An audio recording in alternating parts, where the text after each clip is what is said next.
I'm just wondering if there is any way or hope to get an 18-year-old to budget when they are surrounded by wealth and not limited by regular constraints. They have no debt. They're not paying for college. They're not paying for cars. Who's 18-year-old? My 18-year-old.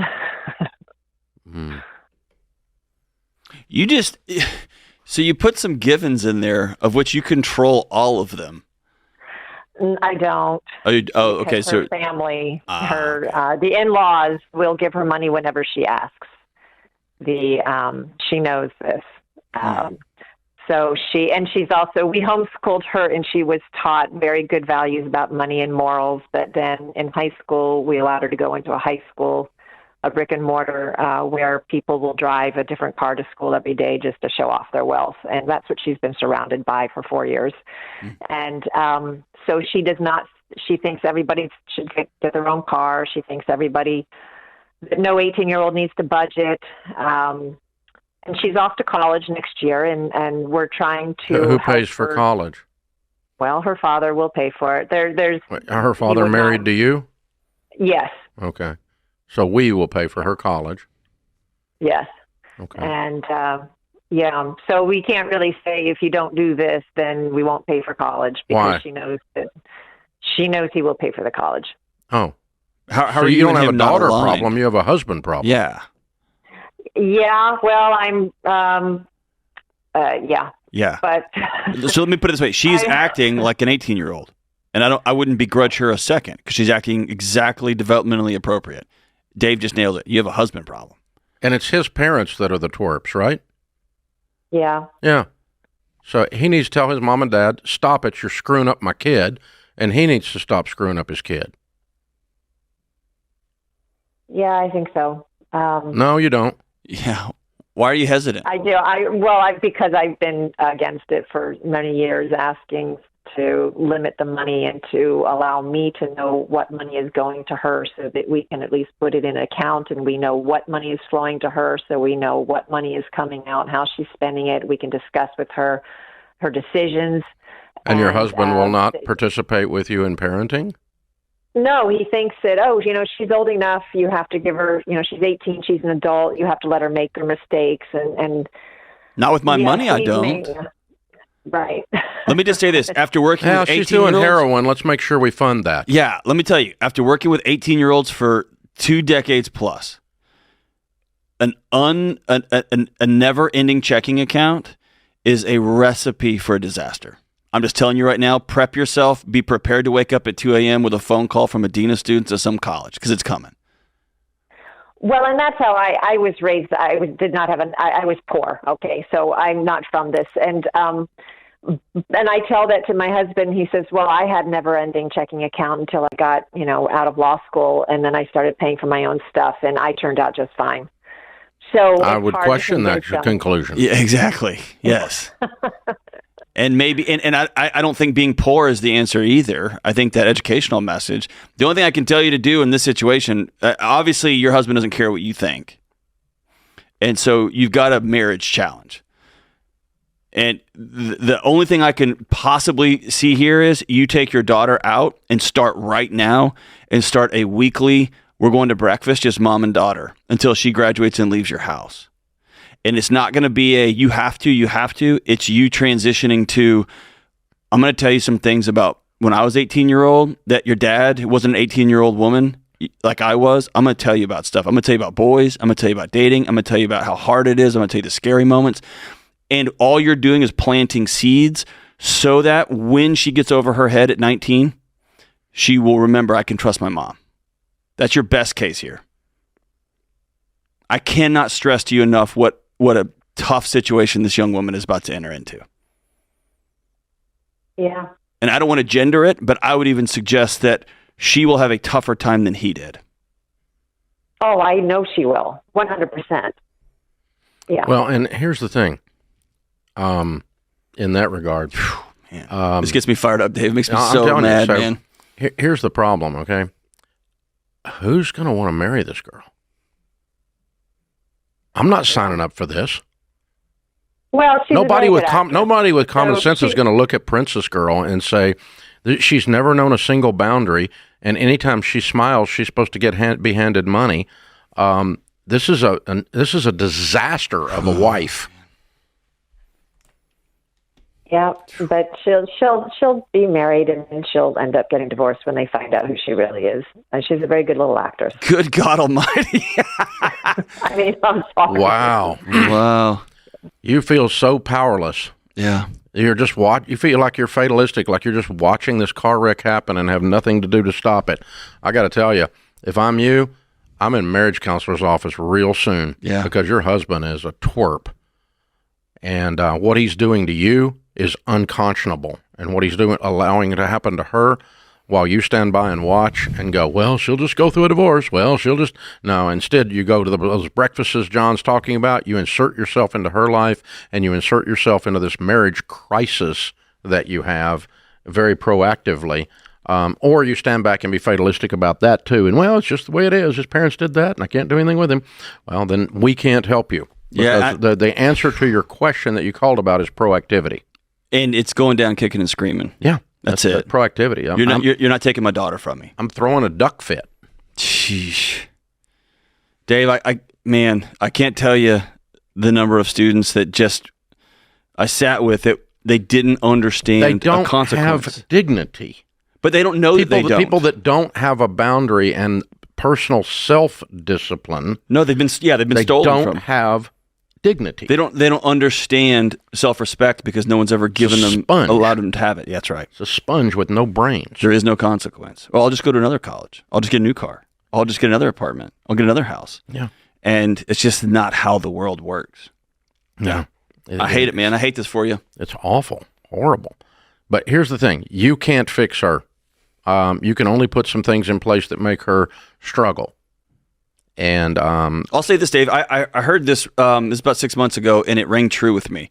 It was a guy on a stage, and it was just a clip, but he said, "I don't want to hear another conversation about quote unquote these kids these days. Kids have never changed. It's the adults that have. The adults are the ones that are letting these kids just run amok and saying it's for their good, and it's just simply not. That kid's acting 18. He's acting 18. Yeah, Rachel said when we started on this student loan stuff many years ago when we were doing that documentary, Borrowed Future, we don't have a student loan crisis. We have a parenting crisis. Amen. Amen. Amen. Amen. Stand around watching your kid completely bury themselves in student loans to get a degree in left-handed puppetry. That's a parenting problem. That's not a student loan problem. Oh, man. I would go down kicking and screaming on this one, Heather. That's my baby girl, man. Or just screaming and kicking. Yes. All right, I want to settle a couple of scores here, okay? Uh-oh.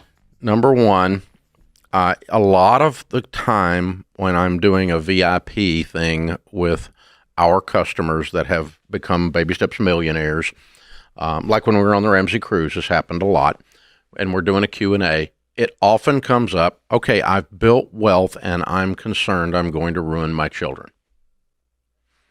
And let me assure you that you building wealth will not ruin your children. It will expose the fact that you already ruined them. Or not. Correct. Yeah. So the wealth wealth is not the problem. The problem is the parenting. And so, because I meet lots of wealthy families who have extremely functional, high achieving, high relational IQ children that do very, very well as adults. Correct. The money did not ruin their children because their children were not ruined. And so what the money does is it puts extra pressure on you as a parent to make sure you're doing your job of growing character, self-discipline, kindness, compassion, contentment, gratitude, not entitlement, hard work. Not I was born on third base and thought I hit a triple. No, the opposite of that. And so the Ramsey kids, they had it tough growing up, not because we didn't have any money, but because we had money. Because old Dave is not going to let this crap happen. And so, you be working, you be a Ramsey kid. I mean, we're sending you the freaking salt mines. I mean, it's ridiculous. They'll tell you story after story after story of crap we made them do for money because we wanted them to associate hard work and calluses and sweat on your brow with money. And then when they get to college, I have an unlimited budget. They don't. So one of my kids, when we got a new car, one time we got an upgrade car, and it's the first time we gotten a decent car in a long time because we were kind of coming up through the stuff, right? And Daniel leans back in the back seat and says, "We're doing pretty good." So we aren't doing anything. You're broke. I'm doing pretty good. You get to ride in my car. That's how this works, buddy. And so we don't get to have, and you don't get to, I'm not buying you a car when you turn 16 either. I will match it. We had 401 Dave, and we matched it. Whatever you save, I'll put with it. So if you save nothing, I hope you enjoy your bicycle. Because you get nothing, honey. Nothing. And we did this all the way up through their growing up years. So when they go to college, they had a set budget per month of cash that I put into their account. If they wanted more than that, you know where they got it? Working. Right. None of them died, and none of them are in counseling for that, to my knowledge. They're in counseling for other things, but not that. Not that. Well, hey, let's just double click on the exposure. This happened in my house. Hank, my oldest, he's 15. He grew up in the Tale of Two Cities. And to this day, he will still pull me aside in a restaurant and say, "Hey, Dad," and he's very respectful about it. "Hey, I'm still hungry. Can I get another taco?" And I'll be like, "Buddy, yes, of course, man." And my wife backed into our car several months ago and just getting out of the driveway because I'm a terrible parker. It was my fault. Yeah, right. And Josephine, my 9-year-old, said, "Well, looks like we got to go get a new one." And I looked at her and said, "That's not how that works," right? But what I realized is my son cleans horse stalls, and my daughter's growing up in a different world than my son did. Yeah. And so my wife and I, it was a good moment. We got to be extra intentional now. Yeah. Right? It just the tide went out. Create and it reveals teachable moments that create grit. That's it. That create contentment, that create gratitude, and then the money is just a sidebar issue. But this unlimited is not good for any human at any age. Just ask Congress. I mean, there's no off spigot, right? I mean, I had a pug dog that did not have an off button for food. And so if we kept the food out and it free ranged, the dog it would be like a complete sphere. It would be so fat that it rolled instead of walked. And we were killing our dog. Right. So we had to take up the food. And we're like, no, just because you're down at the lake house chasing jet skis and you run your fat off in the summer doesn't mean that you get to get fat every winter. So, no, we're going to cut the food off because we're killing you, the animal that we love, with an unlimited supply. Hello, there we go. And so this is, but never fear, parents, that you are ruining your children by becoming financially successful yourself. You can have $500 million and not ruin your children. You can have $5 and ruin your children because it hasn't got anything to do with the money. The money's not the variable. Right. And it's just a reflection of all the other crap that's going on, the dysfunction that's going on or isn't going on in the family. And so wealth just magnifies. That's all it does. It makes you more of what you are. And so if you're a grouch, you become super grouchy. If you're kind, you become super kind. If you have a temper, you become a rageaholic, and it's, "Don't you know who I am?" That kind of junk, right? And anybody that gets in your way, that's ridiculous. It's ridiculous. And so that's what wealth does to people, all of us. And so if you're a giver, it turns you into a philanthropist. Wealth, it magnifies whatever's going on, good or bad, in the family dysfunction or function and in the individual. And so please enjoy your financial success with no fear of the money having ruined your child. It's just about communicating this, how blessed we are, and this blessing comes at a cost. This is how hard we have to work, and this is what reality looks like. And by the way, you can tell your kids how hard we're working. They have to experience that. They've got to experience hard work. Even if you can afford to have a professional do it, even if it's a pain in the butt and you don't want to go up and down the stairs and check their room 7 times, that's part of parenting. whether you have no money or a ton of money. There's just some basic things that kids need to experience. And calling out that last caller, Dave, being poor isn't the solution either, right? I wouldn't wish that on anybody. You can look at any health and relationship metrics. That's not the solution either. The solution is to continue to focus on those lessons like you just mentioned. Whether you have little, whether you got a lot, man, and you don't steal from your kids. You said to the last caller, if you just give an unlimited amount of money to a teenager, you're robbing them of their own dignity, of their own ability to stand up on their own 2 feet. It's criminal. And often it is parents propping themselves up.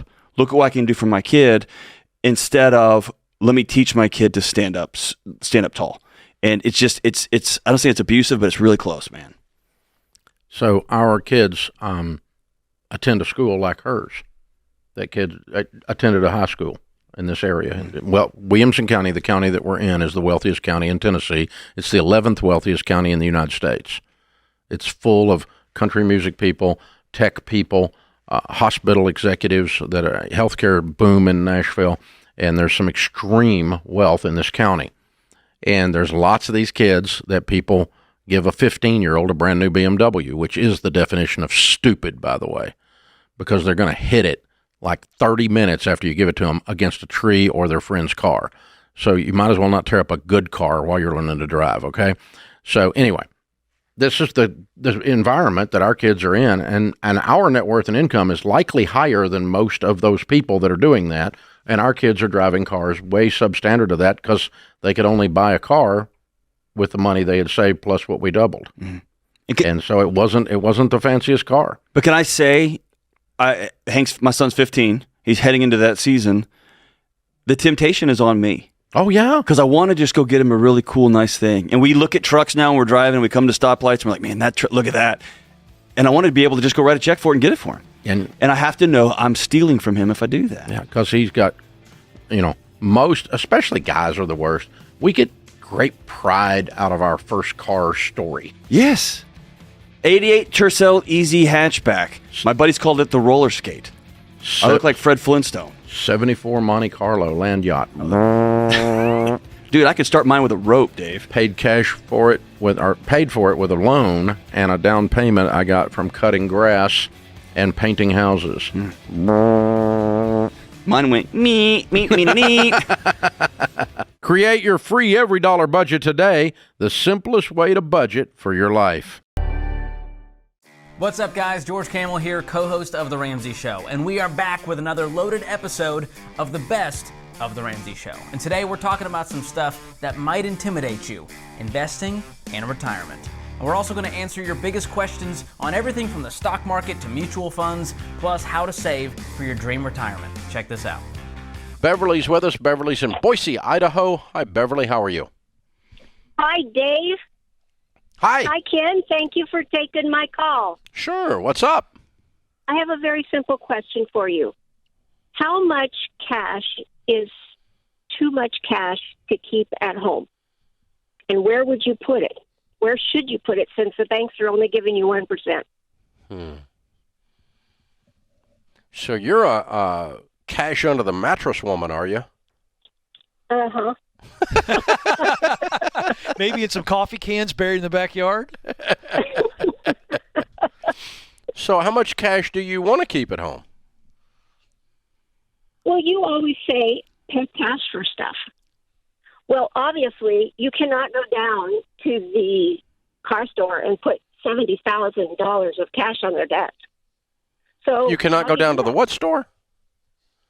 The automobile store. And put $70,000 cash? Did you say 70? Yeah. You're buying a nice car. To buy a new car. To buy a new truck. You're buying a nice truck. All right. Well, I don't do that when I'm buying a $70,000 item. I wire it. Okay. I don't carry cash in. Now, if I'm negotiating with an individual for a used item, I might use the power of cash like we have taught and wave it under their nose and see if I can get a better deal. I've done that. I'm not above doing that. But I don't think I'm going to recommend Beverly walks down with a suitcase full of money like a drug dealer to a $70,000 car purchase. I'm just going to let you wire that money in. So you would put the money in the bank and wire it. and get 1%. Well, you're not getting anything in the bottom of your mattress. That's true. Yeah. So it's I know that. It's not the 1%. It's I don't want you to get robbed. I don't want somebody to knock you in the head and take $70,000 out of your house. I don't have $70,000 in my house.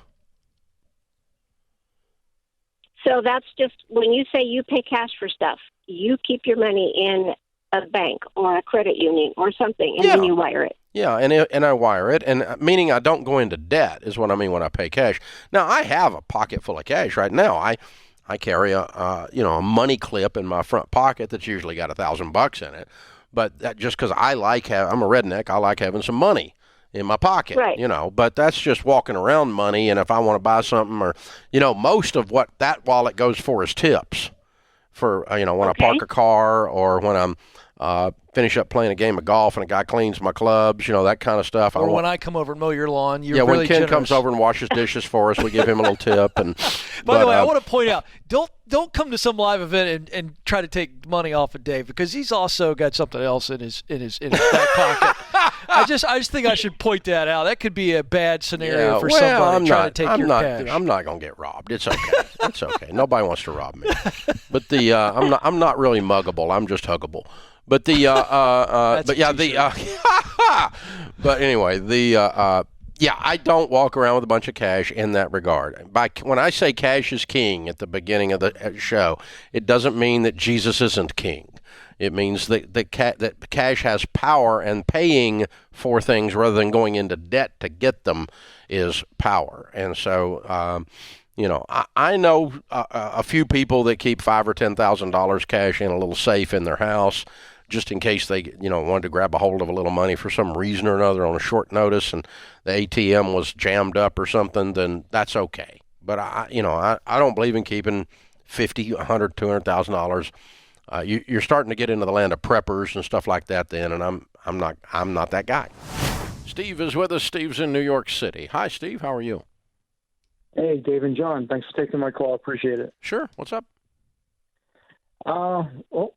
Recently retired, about a year now, 53 years old. I have my work retirement, but my mom had passed away about 18 months ago. Mm. We sold her house, and I inherited $150,000 that way. Mm-hmm. Now it's up to me to invest it through mutual funds, and not super duper comfortable with it. Mm-hmm. I mean, I have some ideas, mm-hmm. but I don't know between regular mutual funds, tax deferred mutual funds. Mm-hmm. Do I go all in with the 150, or do I piecemeal it? Mm-hmm. Mm-hmm. And okay. Do you have any debt? Currently, just my one son's college. He's a senior. How much do you owe on that? We probably owe another $35,000 for him. Okay, we need to set that aside, right? Yeah, we have that, and we have some savings. Okay, and so there's no debt associated with the college. You just have an obligation. Correct. Okay. All right. Do you have a home mortgage? Not any longer. Nope. Good for you. Good for you. Okay, couple of things on investing. Let's start at the top. Number one, you don't invest in things that you don't understand. You never invest in things because some goob on the radio like me said do it, or some goob on the internet that's even worse said do it. Okay, so you understand it. And the Bible says in the multitude of counsel there is safety, and what that means is you get some experts around you to give you advice. And the advice is not that you follow the expert. The advice is so that you understand something you didn't understand before. So your financial people need to have the heart of a teacher. So that when you sit down with your financial person and you get up and leave, you need to know something you didn't know before you sit down. Every time. Every time. Okay. I spent an hour and a half in my office yesterday with our chief digital officer and three of our top senior tech guys, and they were trying to teach me. Oh, jeez. That's why you're in such a great mood today, man. About our digital platform. And I do not have to be a digital expert to be the CEO of this digital company, but I do have to grasp the vernacular, and I do have to grasp enough of it to help them to make wise decisions under their help. So the multitude of counsel, these experts are in my office teaching me about my company yesterday. In this case, they're teaching you about your money that you inherited from the passing of your parent, right? And so you're going to gather that up. You do not have to have an MBA in finance in order to make easy financial decisions, basic investing decisions. Now, so rule number 1 is you don't do it unless you understand it. Rule number 2 is you put somebody in your life that has the heart of a teacher. You can click SmartVestor Pro at DaveRamsey.com or SmartVestor and find the person in your area we recommend. They don't work for us. They pay us an endorsement fee, and they have to agree to approach your investing the way that we teach and with the heart of a teacher. I personally invest, Steve, inside my retirement accounts in 4 types of mutual funds: growth and income, aggressive growth, and international. Outside of retirement accounts, those funds all create taxes each year as they grow. That's a problem. There's 2 ways to avoid that with your $150,000. My preference is, and the one that I personally do, is I invest in mutual funds, growth stock mutual funds, that have what's called a low turnover ratio. Now, you ready for the teaching part? Okay. Here we go. If you buy a rental house for $200,000 and it goes up in value to $300,000 and you still own it, you do not owe taxes on that $100,000 in growth because you've not sold the house. Agreed? Correct. So you've got capital gains growth, but you don't have any taxes because you've not sold it. Stock is the same way. If a share of stock goes from $50 to $70, you don't pay taxes on that $20 gain until you sell it. Same is true inside a mutual fund. The turnover ratio is when they sell the stock inside the mutual fund. If it has a 90% turnover ratio, that means almost all the stocks get sold every year, and so all those gains are going to be taxable every year. If they have a 5%, right? If they have a 5% turnover ratio, which is a low turnover ratio, that means you're not going to pay taxes on the increase in value until you sell the mutual fund, because they aren't selling the stocks inside the mutual funds hardly at all. Much like that rental house or that share of stock. Did that make sense? It definitely did. So that low turnover, what number am I looking at? Is it under really 10? You want an under 10% turnover ratio. Under 10%. Okay. Yeah, because anything that turns over, the gain is they're going to send you a tax bill on the gain every year. Every year, yes. Okay. So you want it to not turn over hardly at all, so that it only grows without taxes until you sell it. Now, if you hold it a year, when you sell it, you're going to be taxed at capital gains rate, 15%, rather than the ordinary income rate, 30%, 40%. Cynthia is with us. Cynthia is in Des Moines, Iowa. Hi, Cynthia. How are you? Hi, Dave. Doing great. Thanks for taking my call. Sure. I just have a quick question. So I am hoping to get on to baby step 4 really soon. Mm-hmm. So my question is around baby step 4. I'm wanting to contribute about 15% to my 401k. Great. Hoping like this next paycheck or possibly in February. Mm-hmm. But I'm noticing that the market is, well, it's in the toilet. So should I really contribute at this time, or should I skip it and move on to like something else? Or when I was a little kid, my mama would take us to a store called Kmart. Yep. And Kmart would, in the middle of the day, run these little sales. They called them blue light special. Blue light special. They would turn on a blue light over the top of the whatever area, and you could go over there and get you a coffee pot on sale or whatever. That's what we're having right now, darling. This is called a blue light special. You need to Stock market's on sale. Buy while it's on sale. Okay, so buy at the dip. Okay. So you know why? How old are you? I'm 40-ish. Okay, 40-ish. Yeah. Own it. I'm 61. I'm right proud of it. So there you go. But so here's the thing. In 20 years, where do you think an average of companies that sound like this? Apple, Coca-Cola, McDonald's, Boeing, Microsoft, Home Depot, on average as a group, now there'll be one or two that fail, but on average as a group, an aggregate of that group, 20 years from now, are they going to be worth more or less? Well, ideally more. well, not only ideally, there would be that's what has always happened in history 100% of the time so far in the American stock market's history. Now, obviously, the world can fall apart, and we can just blow this whole thing up called America. But if anything stays similar to what it is, 20 years from today, it's going to be up, and you will be glad that you bought in the cold winter of 2022 when the market was freezing to death and down because of whatever was going on out there. I haven't even seen. Always something going on. How far down is it? I haven't even looked. I dropped 500 points in one day the other day, but it's back and forth. Let me say out of 30,000. 500 points used to be a lot. It's not anymore. But yeah, it's Ukraine and Biden mumbling, and they can't. Nobody's got any idea that he's going to do anything, and so the market's just unstable. Yeah. Geopolitical crap always destabilizes the market. It always has. I mean, this little thing happens on the other side of the world, and boom, all of a sudden. Because people just have this little black cloud following them around on Wall Street. Just waiting for the next bad thing. Waiting on the next bad thing, and then they're psychological as it can be. But Bitcoin's in half. Oh, God! Who knew? Who knew that was going to happen? And so anybody with investing wisdom of more than 8 to 10 years. Yeah, that's true. But fairly easy predictor. But fairly, easy predictor. And this is just it is a geopolitical driven. It's not economic driven, and it's not profits. The profits of the companies involved have not changed. So are they suddenly worth less? Right. No, they're still worth what they were worth. It's just they're scared they might be down in the future because of war with Russia or China or destabilization of the political environment, all that kind of crap. So do I think all that's going to happen? Nope.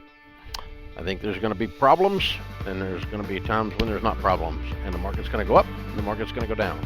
And only people get hurt on a roller coaster are those that jump off in the middle of the ride. Bo in Dallas, Texas. Hey, Bo, welcome to the show. Hi, appreciate it. Thanks for having me on. Absolutely. How can we help?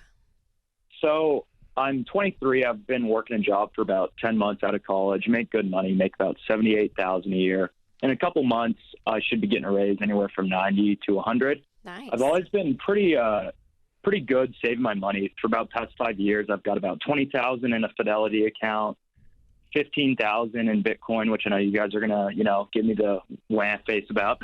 Maybe not, and then about $5,000 in a company 401k with a match. But my question is, I only have about $3,000 in my checking account. And in the inflationary environment we're in, I'm losing my purchasing power every day, just keeping the money in my checking account. And, I'm 23, single, don't really think I need to save up for a house in this crazy housing market.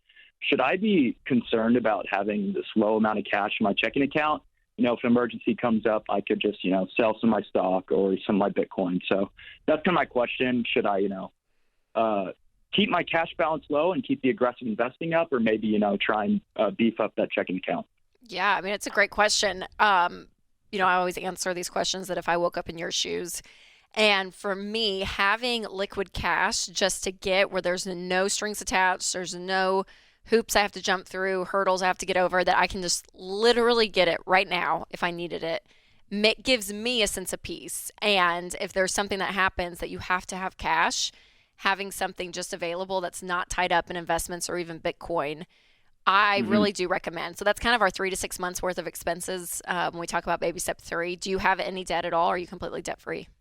No, I'm debt free. I was lucky enough I didn't have to pay for college. That's and awesome. That would be, my only big expense. So yeah, I'm debt free. Very cool. Well, you're doing an incredible job, Bo. Yeah. I mean, the questions you're asking at 23 it's impressive. So sharp guy. If I were you, I would have some money, and you can even start saving for it now if you want, and just saying, hey, I'm on baby step 3, and then start saving for that fully funded emergency fund. You could do that because if you love this other stuff that you have your money in, but I would probably just cash out one of those investments, probably the Bitcoin. I know you're not shocked that I'm going to say that. It's not doing great anyways, Bo. Let's be honest. Yeah, thank you. But here's what I'm thinking. Why can't you do both? Why not have a fully funded emergency fund and be investing? So I think right now your next goal should be to beef up your savings, leave that money in checking, and create a 3 to 6 months expenses savings account, and then you can begin investing 15%. Beyond that, start saving up for a house. Was that your next goal? Yeah, I think eventually that's the route I want to go to. My one thing with that is I know, investing at a young age is so much more important than investing later on. Yeah. And with the, the market taking such a big hit right now, I think, it's just such a great opportunity to keep, really aggressively investing at this age. Yeah, and it is. So, and I even love the framework that you have when it comes to the market, because a lot of people are panicked and freaked out and they don't want to put money in. When you're in a position that you're in with no debt and you have, soon an emergency fund, that's where the perfect time to be investing aggressively. So yeah, you're exactly on the right track, Bo. I don't think that you're going to go wrong anywhere here. I would though have some money liquid just in case something happens, you're able to get to it quickly. And to your question, Bo, you were saying that the liquid cash scares you because it's not beating inflation. But the purpose of the emergency fund is not to be an investment, it's insurance. And so insurance protects what you're trying to build.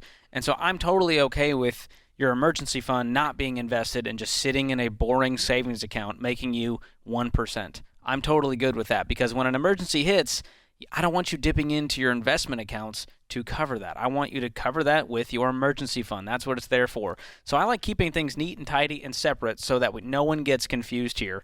And to your question of investing aggressively, you're going to be a multimillionaire just based on the numbers you told me. If you don't let lifestyle creep into your life as you get this raise, you keep living on less than you make, you invest.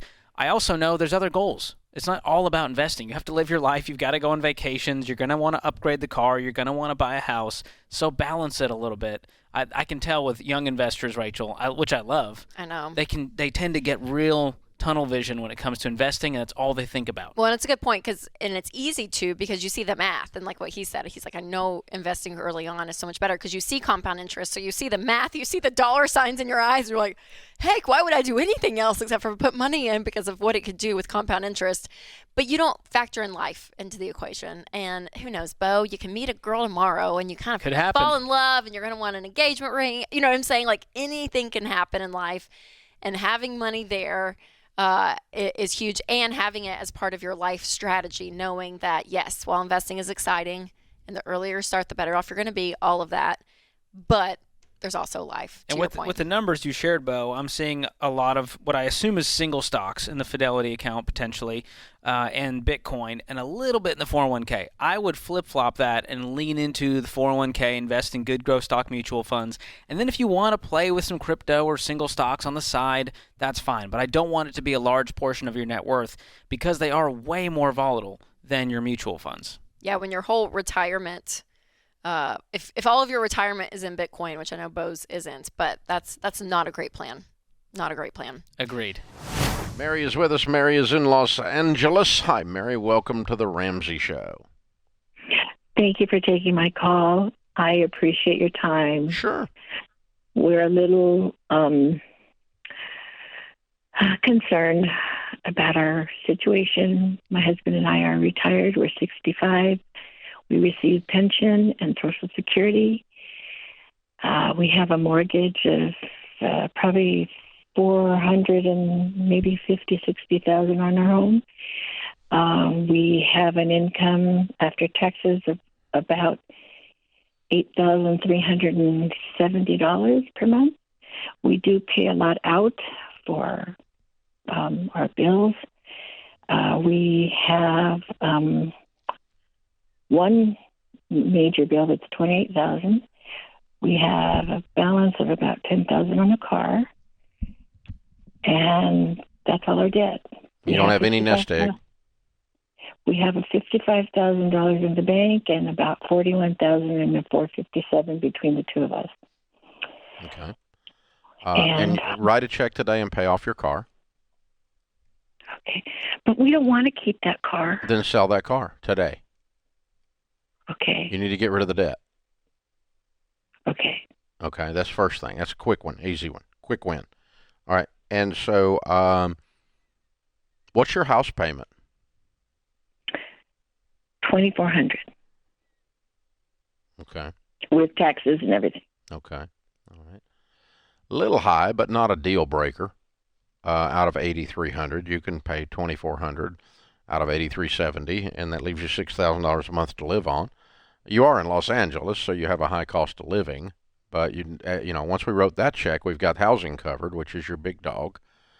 If you've got no other debts, because we just started paying them off, and you have $6,000 a month to live on, you can't live on that with a budget? I think you can, even in L.A. But I have the $28,000 bill. What's that on?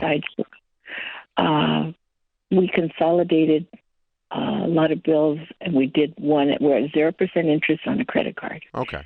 Until late next year. Okay. So you need to pay that off too. Okay. So if you sell the car, what are you going to be driving? We have one other vehicle. Okay. So if you sell the car and got John's in Kansas City. Hey, John, welcome to the Ramsey Show. Thank you, sir. I appreciate you taking the call. Sure. How can we help? My wife and I pastor a small church, and we've been FPU coordinators and have trained other people in that. Thank you. Matter of fact, I'm not saying this for accolades, but every time we marry someone, we give them a copy of the Total Money Makeover and write a note in there to follow the biblical principles that are in this book. And many of them have gotten debt-free.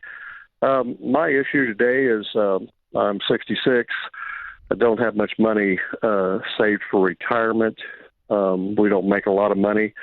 Like I said, we pastor a small church, and there's been times we've had to skip taking a paycheck, that kind of thing. My wife does work outside of the home, and we're both receiving Social Security now. So it supplements our income. But I don't have a lot of money saved. I'm just concerned about, we're going to have enough money to live on when it's all said and done.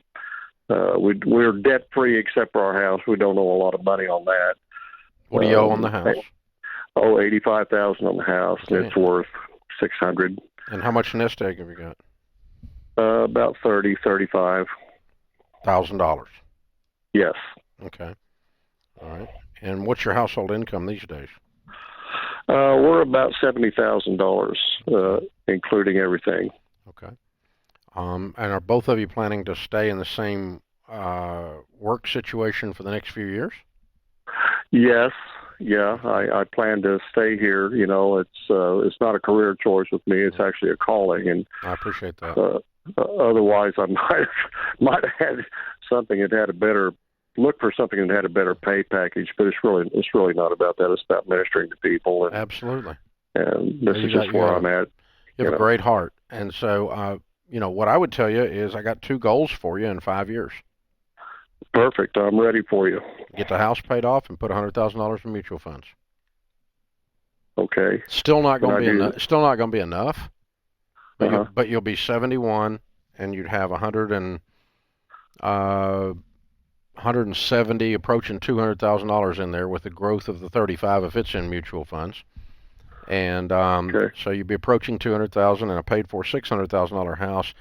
If you can't make it, at least we know you could sell the house and move to a $400,000 house.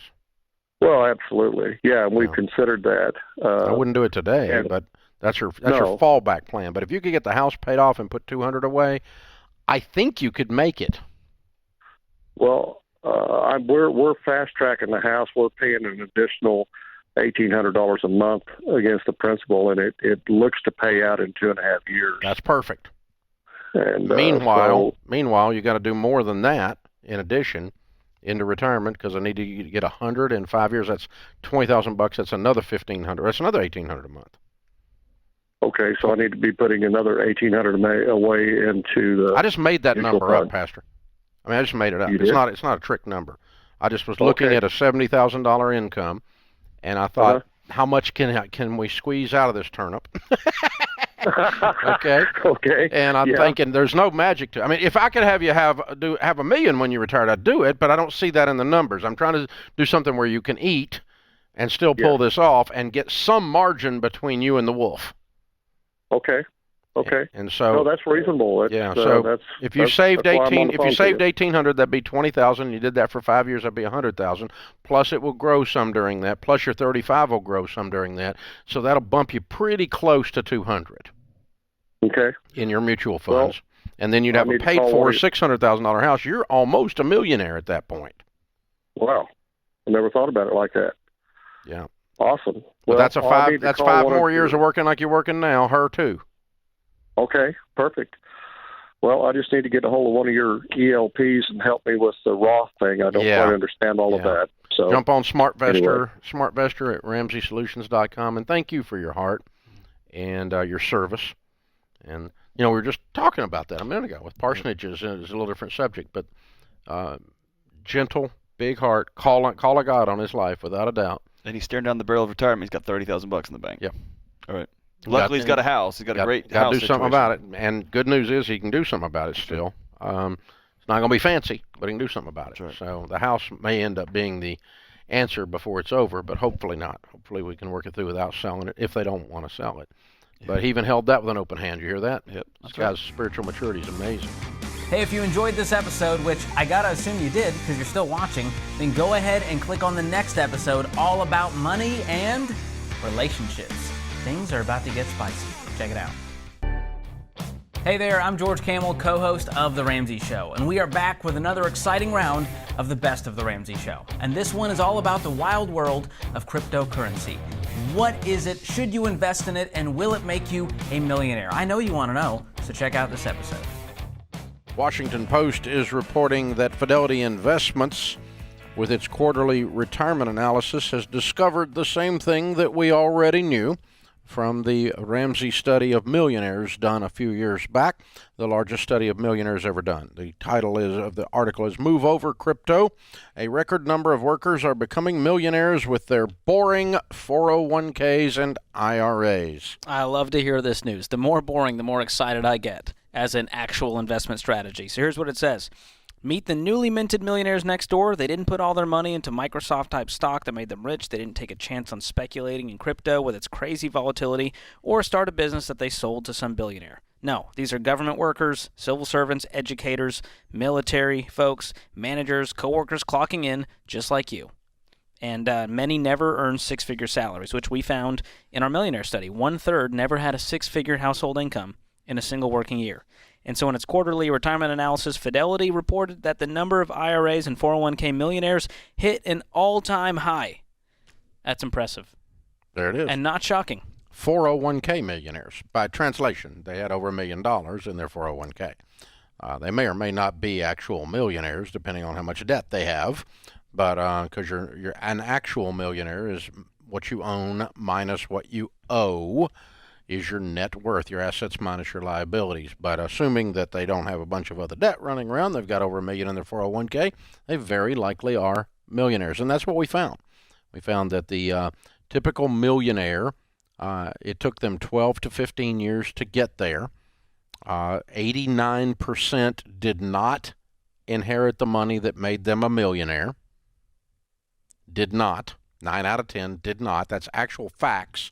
Not your broke brother-in-law who votes left wing's opinion. This is actual facts by actual airtight research. Okay? So 89% did not inherit the money that made them a millionaire. And we can actually prove that with the largest study of millionaires ever done. Now, having said that, then, we say the average is 12 to 15 years to get there. We had two primary components to their net worth that caused them to get their first $1 to $5 million of net worth. One of those was a paid-for home, which we found that the average millionaire pays off their home in 11 years, and the other is their retirement account. And so when you add those things together, when you've got a paid-for home and you've invested 15% of your household income into 401ks and IRAs, it's amazing how quickly you get there. In the span of your lifetime, it's a blip. And 79% of millionaires in our research reach millionaire status through their employer-sponsored retirement plans. So This is not a theory. It's pretty simple, guys. Pretty simple. And it is kind of like the article says. It's a bit boring. There's really nothing you get to brag about to your friends. There's no adrenaline rush. Yeah, you're playing golf or you're fishing with your buddies. You don't get to brag and say you did something really brilliant. All you did was just steadily invest and pay off your house. Ding, ding. Then I can't watch crypto over the weekend 24/7 go up and down, which Bitcoin just had another crash. No. I know. Not I'm sorry again. to hurt your feelings, Dave. Oh, I hate it when I'm right. Do you? Not really. That was sarcasm. I sensed a little bit of that. I actually don't want anybody to lose money. No. I'm not wishing for someone to get hurt. That is the truth. But it's the crypto bros who think Dave's out of touch. And they have been wearing me out, too. So giving me a hard time, like I'm an idiot all over social media. Because, once you join the crypto bandwagon, you're like... Oh, yeah. it's like you've. We talked about this at the Building Wealth event, Dave. The people who are into crypto are really into crypto. They're obsessed. They're trying to sell all their buddies on crypto, and so we came to the conclusion that cryptocurrency is just Mary Kay for young men. But you don't get the pink Cadillac. That's upsetting. No pink Cadillac. Maybe in the metaverse they have a digital version. Oh, a virtual Cadillac. You can get an NFT of a Cadillac. Yeah. And get a picture of it. You don't really have a Cadillac. Well, it's a virtual I ownership. know, but you don't really have one. I'm just saying virtual means not really. The next thing, Dave, this is going to make you mad. If I virtually send my wife flowers on the anniversary, I don't get anything. I'm just saying. She's not going to like this. It's not going to be a happy day at Ramsey, okay? I virtually sent you flowers, darling. That means I almost did it. Yeah. I think the next trend is going to be NFT timeshares. It's a sense of ownership of a sense of ownership. In the metaverse, you buy the timeshare. So we can both live next to Snoop Dogg for one weekend at a time. This is not a far future, Dave. I think I'm a fortune teller. Oh, this is a redundancy department. We're losing our minds. Oh, we're going to get an NFT timeshare, a sense of ownership of a sense of ownership. That's how that works. That is what the timeshare people tell you. You have a sense of ownership, which means you don't really have ownership, but you kind of can get a whiff of it. Yes, a whiff. I like that. A whiff. Oh, man. This is the culture. Oh, this is what we're up against, Dave. Lord Jesus, help us. Oh, you're going to do an NFT timeshare next door to Snoop Dogg. I lose brain cells every time I read headlines like that. Well, if you were next door to Snoop Dogg, you might be. That's true. Can you get secondhand smoke in the metaverse? I'm going to Google that. Can I get virtual secondhand? That is a Google search waiting to happen. Oh. What a time to be alive. Did you ever think in your lifetime this would be a reality? Because you've seen a lot of stupid stuff in your day over 30 years, but it's getting out of control, even for you. Hey, man, no, I didn't have any idea. This is, I actually didn't think the internet was going to work. So you were one of those. You went, this is a fad. It's like, you want to spend $5,000 and build a website? What?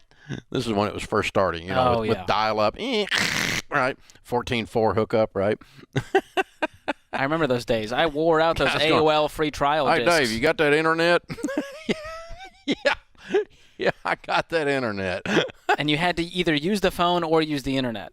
See, I'm not that young, it's like guys. your fax. Yeah. You could fax stuff. I walked before there was both email. Ways. Yeah, man. When I got in the real estate business in 1978, we had these things called fax machines. We were members of ERA, Electronic Realty Associates. And we would send over this magic machine black and white pictures of a listing in another city. And it would print off. Took it about 4 minutes to print one page. And it was an electronic transfer. And people were buying real estate based off of that? Oh, no, they would agree to come look at that piece of real estate with you. They were not dumb enough to buy it off of that. That's what's happening The dumb today. enough to buy it off of that happened later. And they're coming from other cities where they're so desperate to buy a house. I haven't even seen it. I'll buy it. Sight unseen, no inspection, no appraisal, don't care, $100,000 over asking. Yeah. I'm just in a bidding war. We've lost our minds. So do they teach critical thinking still in school? Is that it? There's no class on that, right? No, we don't teach thinking anywhere in the United States. We don't think anymore. So we used to have like arguments and debates because we didn't have Google to solve it.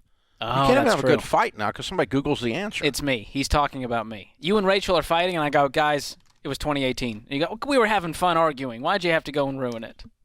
Yeah, because Rachel and I do have fun arguing. So if you want to be a newly minted millionaire, according to this article, it is backing up the details that are in the book, Baby Steps Millionaires, and in the study that is outlined in the back of the book, Baby Steps Millionaires.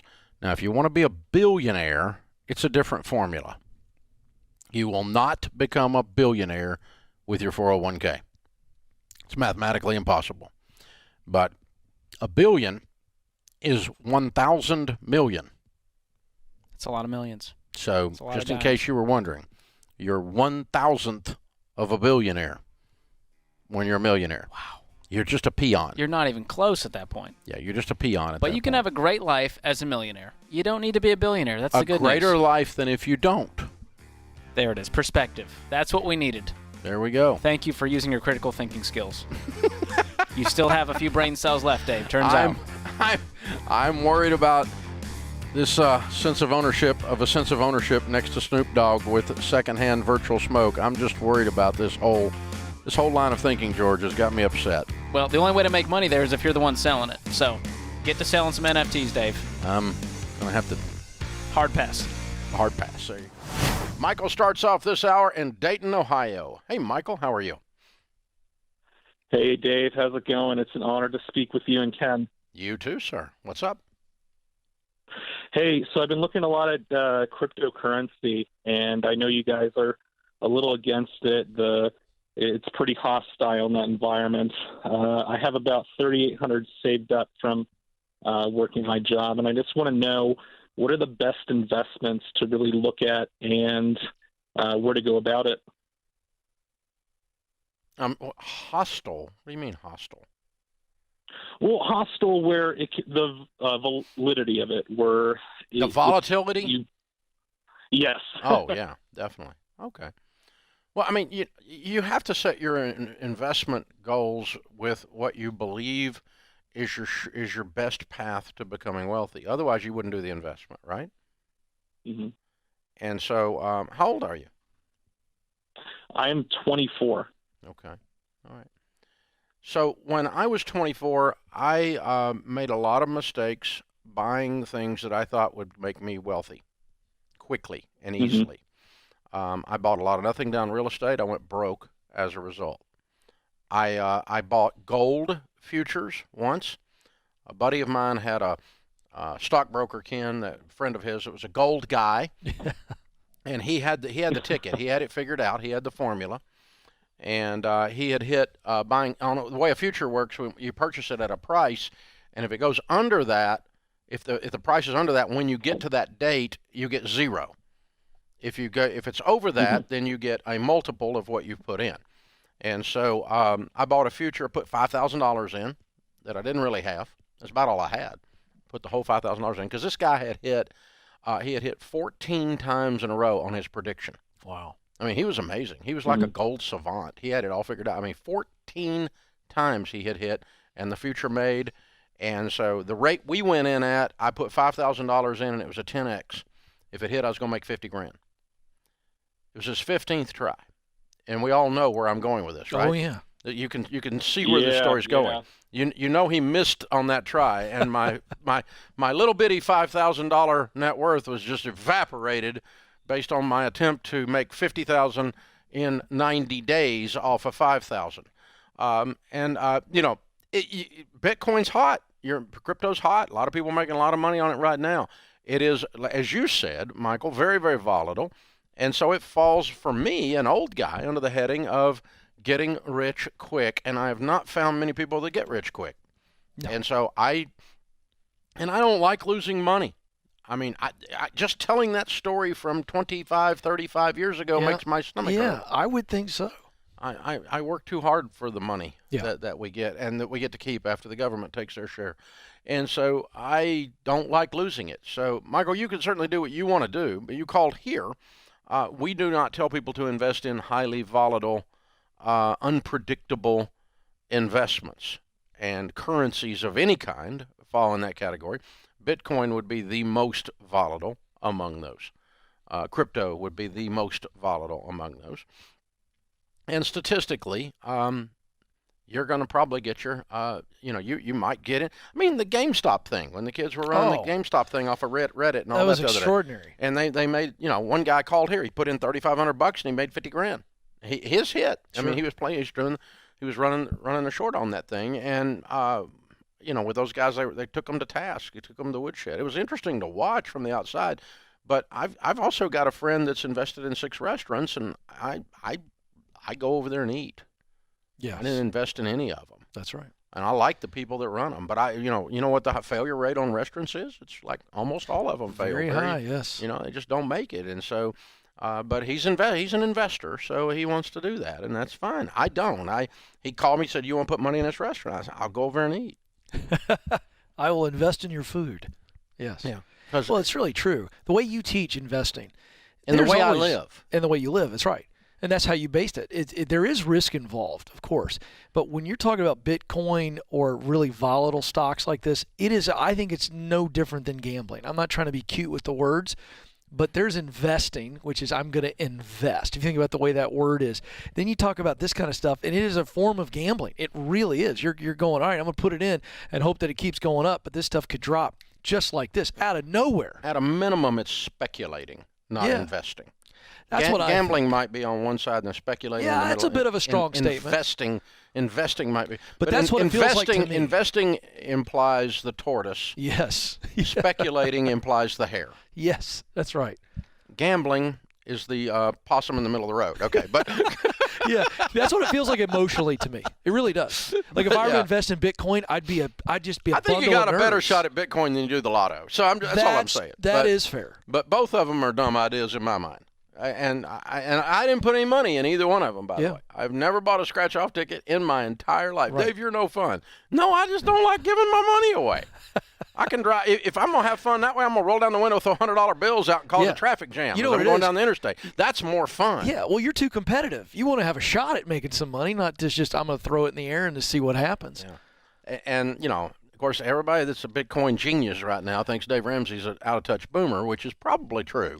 But I'm also worth several $100 million, so let's go figure that out. But I'd say look at the scoreboard.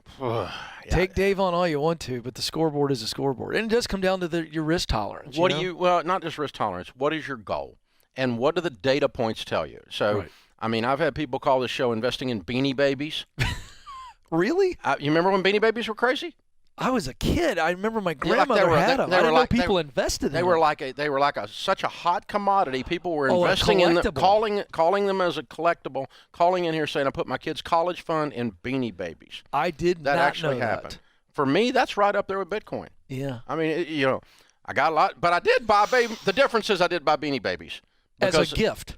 No, Sharon got it. Not as an investment, but Sharon was collecting them as a hobby, and now that's good. Now the grandbabies and the Shih Tzu play with them, but that's all they're good for. But the thing is, Michael, you can invest in whatever you want, but the data points tell us that people who do get rich quick don't. That's the bottom line. Out of studying 10,000 millionaires, the number of them that got rich quick is very, very, very small. Chris is in New York City. Hey, Chris, how can we help? Hey, Dave. Hey, Ken. Great to be on the show. Thanks. How can we help? Yeah, real quick, I just want to give a shout out to my girlfriend, Maria Jose. She told me to call in. Reason I'm calling is because I've got a lot of friends who are buying into cryptocurrency, and, my investments are all in mutual funds like you recommend.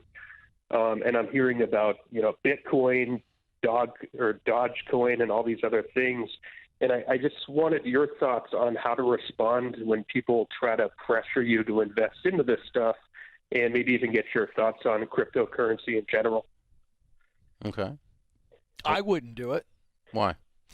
Because I think it's still very speculative. We've already seen big highs and big lows, and I think it's still rocky. I do think that crypto is coming to stay. I think right now it's a lot of speculation, and until it gets adopted and we start seeing businesses move that way, I'd stay on the sidelines. And it's not a part of our investment strategy at Ramsey Solutions either.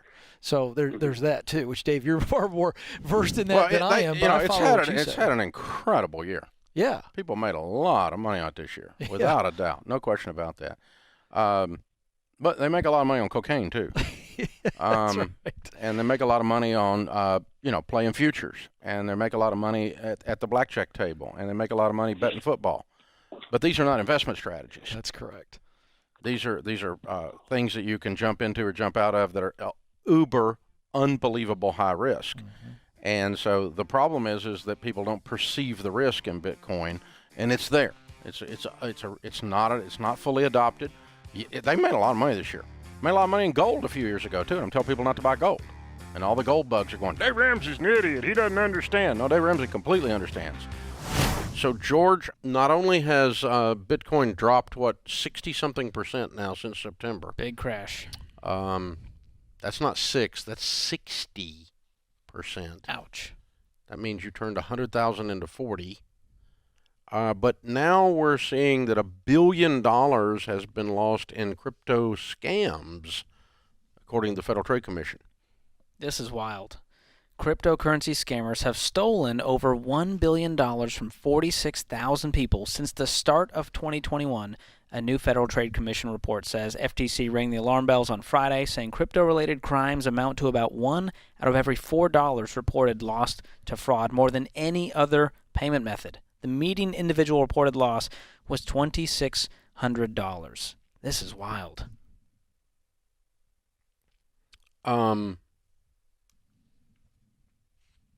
Crypto scams are becoming increasingly popular, shooting up 60 times higher than in 2028.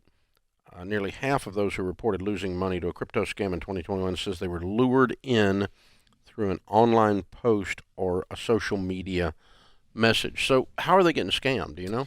Well, on Facebook and Instagram, they lure you in with, they get you to click the link, go to a website, and there's been a lot of actual scam accounts impersonating me, trying to message people about crypto. And the people know it's spam and scams once they go, George is telling me to invest in crypto. I know this is a scam. And so they report it and they let me know. It's like Dave Ramsey telling you to get a credit card. Exactly. Not a great move to the scammers out there. And so that's what's happening. And so people get lured in and they go, well, this seems like a good deal. This seems like I'm going to win big on this thing. And so they click it and they give them access to their crypto wallets and all kinds of things. And all of a sudden, what are they buying? I mean, what's the scam? What's the pitch? I have no idea there's all kinds of different ones out there across the board. I don't know that they have any details. Here, in both cases, scammers promised substantial returns to their investors, but instead pocketed the money into their own crypto wallets. So they're promising you, hey, give us the money. We're going to give you an amazing return on your money into this new crypto coin. And all of a sudden, those returns disappear, and they pocket the money instead. And this is happening all over. In February, a federal grand jury in San Diego indicted the founder of BitConnect for allegedly orchestrating a $2.4 billion global Ponzi scheme. Founders accused of misleading investors about the cryptocurrency's lending program, claiming the company's proprietary technology would bring substantive returns to investors by tracking cryptocurrency exchange markets. So they all come down to this: false promises of easy money paired with people's limited crypto understanding and experience. So no one truly understands it, and they go, well, wait. I'll do it. You're saying someone who bought crypto would fall for false promises of easy money? I just read the article. I can't believe that Don't come at me in the comment section. But that's the truth. It's so new. It's so volatile. The technology is there, and so people are going, well, this is my chance. What kind of my point is the very person who buys crypto to start with is looking for a cutting-edge, easy, sophisticated, technologically easy money. And so when someone presents them with another cutting-edge, sophisticated thing, then they're more likely to fall for that than the average Joe. Because they already are biting it. They're already chewing on that hook. They're trying to get in on the ground floor of the next thing. They're trying to choose the winning coins. Yeah. In other words, the scammers are taking them through the same psychological door that they went through to buy Bitcoin in the first place, and then they get scammed. Exactly. So they're more susceptible to scams. And it's all unregulated. So you're not protected. There's no FDIC here going, hey, we'll cover your money. And so you just lose this money. That's it. It's not hard to steal people's crypto. Man, we've come a long way since the Nigerian prince. This is the modern day version. At least I got a nicely worded email from the Nigerian prince. I remember getting copies on a bad copy machine by snail mail from the Nigerian prince. Wow, that took effort. Yeah, it had my name personalized across the top of this copy that had been made like 8,000 times, so it had the little lines and stuff on it because you could tell it was like a mimeograph machine or something like that. Wow. Yeah, I'm old enough. I used to get those from the Nigerian prince. I kind of miss those days. Simpler times in the scamming world. Simpler times. Man. What was the one? It wasn't the Spanish flu. It was the Spanish lottery or something that ran through Canada. Really? That was another one. Yeah, that was a. Well, that was in about 30 years of doing this, you've seen lots of 20 years scams. ago. Yeah. So Glenn Frashe, who wrote the book Con Man or Saint, we talk about this in the Building Wealth Live event. He was claiming he might be a saint, but he wrote the book from prison, so I'm suspecting he was wrong. That he was probably a con man. He ran a Ponzi scheme, a true pyramid scheme, and got put in jail for it in the 70s. And but he was a world-class con man. And he said, one of the quotes, I read that book, when I was a teenager. I don't know how I ended up with it, but the quote I remember from the book more than anything else, I went and pulled it out for this event that we're doing, that he said, you can con someone of any intellect, any level of education, if you can activate greed or fear. And they also, and really in a sense, the part of the greed one is pride. Like you're in on something, the cool kids are in on it, nobody except the cool kids are in on it, and you're one of the cool kids. You're not, people who aren't sophisticated don't understand Bitcoin. And you're obviously sophisticated because you understand Bitcoin, and so you're in Bitcoin, and since you're in Bitcoin, we're going to give you this other opportunity here. Since you're so smart. And $1 billion in scam. Oh, not to mention, how many billions is it? Is it over $1 trillion now in lost value that it went down 60%? Yeah. So the total market value loss of Bitcoin, I read it, it was an astronomical number. It's like $1 trillion or something when it went from, when it's gone down 60%. That means people had value at some point that hypothetically they could have cashed in somewhere and didn't. And so they have now ridden this thing to the bottom. Yeah, we're seeing some really sad stories of how much people are losing in this who they had $1 million in it and now they have nothing. I was just reading a heartbreaking story about one guy who's honest enough to share his losses, which is pretty rare. Most of them only brag about the wins. Well, it's like a bad golf game or a fisherman. That's right, which you never had a bad golf game, so you don't have to worry about that, I've never Dave. caught a fish either. Never. But it's pretty wild stuff. So, I mean, we talk about buyer beware, but with crypto, it's a whole nother animal because there's a whole technological piece that most people don't understand. And I think I'm a pretty smart guy, and the more I look into crypto, the more confusing it gets. And I think they did that on purpose. No. That's like whole life. It's really complicated on purpose. Because they go, well, you don't have to worry about it. It gets complicated. Just trust me. Give me the premiums. I'll give you the returns. Trust me. Trust me. Trust me. Yikes. Oh, man. This is I'm trying bad. to find out what this thing has done. Let's see here. In 1 year. The losses? Yeah. It's astronomical. This is wrong. Okay. I was trying to pull it up on a website while I'm on the air. That's a dumb thing to do. I'll tell you that this guy, he reportedly, he has a whole thread on Twitter, how I went from a crypto millionaire to broke in 6 months due to leverage, a gambling addiction, and an accelerating negative spiral. And he goes through in the thread about every single piece of the puzzle that caused him to lose this $1 million, and now he's got nothing. And he's sad. He could have retired. He could have done a lot of things with that money, and now there's a lot of regret. It's sad. We like to make fun of crypto, but I don't like anyone losing a lot of money. That breaks my heart. I don't want anybody hurt. Yeah. But I am more than a little bit. As much criticism as we took from the crypto. That's true. From the crypto kids. A little vindication. Yeah. Well, folks, that's it for the best of The Ramsey Show this season. As Boyz II Men once said, it's the end of the road. I hope you enjoyed it. Hope you had a good time. Be sure to check back soon for a new season. And in the meantime, you can check out episodes of The Ramsey Show daily on radio, podcast, and YouTube. We'll see you soon. We're going to kick this off with Aaron in Dallas, Texas. Aaron, tell us about your stupid tax. Okay. Well, I was working downtown Dallas, and I started making some real money, and so I decided I needed this designer Prada handbag, and I'm not a flashy person, so I don't know why I decided I needed this handbag, but I bought it, $3,800. Woo-wee. And yes, it was a beautiful purse. I bet. It better be for $3,800. But I learned quickly that I didn't enjoy carrying it. I was too paranoid to mess it up all the time. I was worried it would get stolen. I wouldn't take it to the restroom and like if I was out to eat and I had to go to the bathroom, I didn't like putting it on the floor, on the counter. And one time it was raining outside at work, and I spent about a half hour covering it in those plastic grocery bags. Oh, my gosh. Yes. So it wouldn't get wet. And I finally realized I didn't like it that so much. So I sold it a year later for $350 on a buy-sell page.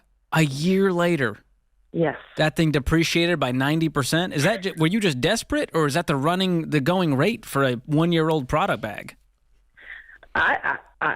It was a buy-sell page, so I guess that was market speaking. Yeah. Wow. Yeah. Designer bag. Well, now I know where to get a designer bag for my wife. I'm going to go on one of those pages. Just a year old, honey. It's barely used. It's been covered in a Walmart sack for the last year because Erin was scared. Well, honestly, it's going for $500, the same bag going for $500 on the same buy-sell page now, and I still like it, so I kind of thought about buying it again. Wow. Oh, my goodness. Now you're like, I feel better buying it for $500. Yes. Oh, my goodness. So what purse do you have now? What's your go-to Actually, bag? I don't even carry a purse. I just carry my wallet in my hand. Wow. I know, that's right. Which wallet is it? Is it fancy? Brighton. No, Brighton, like the mall store. Yeah. Oh, wow. That is so funny. Do you know what that reminds me of, Erin? That episode of Friends where Monica wants those boots so bad, and she finally gets them, and they hurt her feet. Her feet are like bleeding, and then she has to return them. Oh, gosh. Ouch. Are you married, Erin? I was at the time, yes. What did your spouse think about this? Was this a conversation, or was this just like, I'm doing this? Well, he was in the military and he was deployed at the time, so I don't really remember asking. Oh. But did this go on a credit card? No, I wrote a check for it. That's good, at least. Good old check. There's the silver lining. At least it wasn't $3,800 with 22% APR. Yes. Added pain and Oh regret. my goodness. Well, are you doing well now? I did learn a valuable lesson. Sometimes it's just not worth it when you have something you're worried about messing up all the time. Yes. That's a very good point. When you buy that really nice luxury car and then you're parking it a mile away in the parking lot because you're scared someone's going to ding your door, I'm like, was this really worth it for this level of emotional paranoia and stress? Look, I feel that way with kids. Like sometimes I see people with brand new cars and they have like 2 and 3 and 4 year olds. I'm like, these kids are destroying the inside of this car. Covered in sauce. And they kick the back of the seat. Oh, yeah. Now you got to get a kick protector, I found out. It's just not to protect enough. that. Erin, stuff has a cost. And my friends, the minimalists, they talk about this stuff a lot of like, it's not just a financial cost. It's the emotional cost, the mental cost, your time cost. And so thank you for being brave and sharing that with us. That was good. Yes, well, it's good to talk to you guys. I listen every day. Thank you. Well, hopefully we can steer you away from buying $4,000 bags that will haunt you. And again, let me make it clear, there's nothing wrong. Like people think we're anti $4,000 bags. If you make $1 million a year and you're paying cash and that's something you value, and you're not trying to just impress You think people you got to don't make like. $1 million a year to have a $4,000 No, because bag? I know Jade probably has. You probably have sneakers that are have more than my retirement account. That could be true, but not bags. Okay. Here's the thing. I don't know anything about sneakers, and then I'll see in the YouTube comments like, oh, Jade's got those Travis Scott friends and family. I'm like, I don't know what they're saying. And then they're like, those are $1,000 sneakers. And I'm like, Jade is walking on pavement in the why I couldn't wear those out. You know what? I will say, in the live like no one else so later you can live like no one else, my thing is sneakers. Like everybody has their things. I don't care about like bags or jewelry. Like some people like diamond jewelry. I like costume jewelry, but I love sneakers and I'll pay cash for them. And yeah, no stupid tax on that. That's fair. Well, if I was in debt, it would be stupid tax, and I'd be like her, like trying to cover them up and like walk without creasing them, and that although I do still try to walk without creasing them, but still. Oh, that would stress me out. Listen, when you sit in a stool and it's like your feet want to I have to sit like with my feet straight so they don't crease. That's too much stress for me. But you know what? The guys they're not guilt-free in this category. A lot of guys, if it's not the truck, it's the sports, it's the hobbies, it's the golf, it's what's your thing, George? For me, it was gear and technology. So from a music world and from a technology world, I could justify every single camera purchase. Oh, yeah. One time on a whim, I bought like every GoPro accessory money could buy along with the GoPro, the latest Hero 8 or whatever it was. I spent hundreds of dollars on this.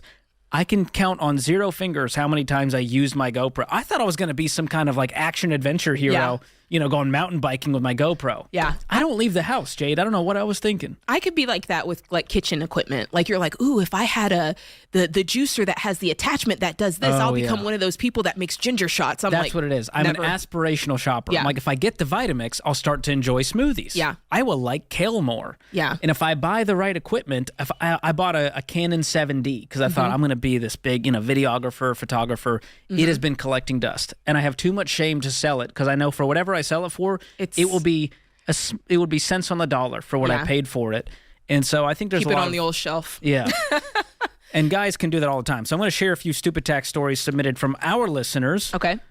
Crystal said, I financed a Botox treatment with a 6-month no-interest deal, quote unquote. The Botox wore off before I made my first payment. Oh, man. Her face unfroze just in time for her to go, oh, crap. That's right. I got to pay for this now.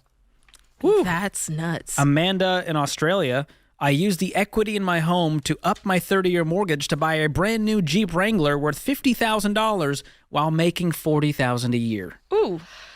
That one takes your breath away a little bit. I kind of know about that. Wait, let me share mine then. Okay. Because we had a paid-for Jeep Cherokee, and we're like, yes, we finally paid it off. Most people would be excited and to have their money back in their pocket. We were like, paid off our car. Let's go finance a $35,000 Hummer and pay $435 a month. You were a Hummer family. We were a Hummer. Wouldn't take you for a Hummer duo. fam. Yeah. Wow. Those were hot for a while. They were. Listen, you don't see them on the road now. They're coming out again, and Really? Mama wants one. Are they electric or something? Do they make coffee? What's so they're special? not electric, but they're less gas guzzly. That's comforting. I want to come back and do it the right way. Thank you for that. All right. Pamela said, I got scammed out of $300 on Facebook by a friend, quote unquote. It wasn't actually my friend. Keep in mind, we are baby step 7, both finance majors, and yet we found a deal on a car too good to be true and immediately sent a deposit after a short conversation with said friend on Facebook Messenger. Oi. Uh-oh. I've been scammed before and it hurt. The Nigerian prince. Well, it wasn't a prince, but it is funny. And here's what's funny is this went on TikTok and went viral. And everyone from Nigeria was like, I can't believe this guy is dogging Nigeria. And I was like, this is just where he had me send the shoes. So I was on Craigslist posting some Nike Dunks I had. Yes. And I thought, I'm going to be a Dunks guy. Could not rock the Dunks. Sold them on Craigslist. This guy says, hey, these are a gift from my cousin in Nigeria. I went, what a kind gift. He said, I'm going to pay you right now for shipping. I'll pay beyond what it costs. Red flag number 4. True that. And so I thought I got an email from PayPal with the confirmation of payment. And so I just went ahead and shipped them. Mm-hmm. Turns out that PayPal was not, in fact. That was fake. It was not a real email from PayPal. The money never actually hit my PayPal account. That's sophisticated. And I was just an 18-year-old knucklehead. And so good news is 6 months later, I got a box back to my house that said return to sender. Oh. Address not found. So I was only out the cost to ship.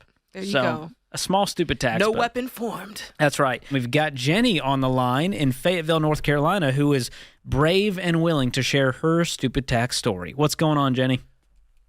Hey there, guys. How are you? We're doing well. Please share. I'm so excited about this.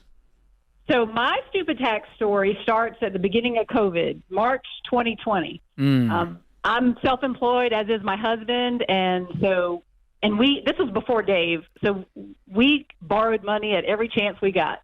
So our business banker loved us, right? 10 days after everything started to happen, he sent us an email and said, hey, we want to offer you this great loan, $50,000, unsecured, low rate, no payments. We were like, yes, that's awesome, because we were really worried about the revenue stream over the next couple of months. We didn't really know what was going to happen. So we took out this loan that we didn't need, but just because we didn't have sufficient savings, we thought we, should do it. We thought it was a good idea.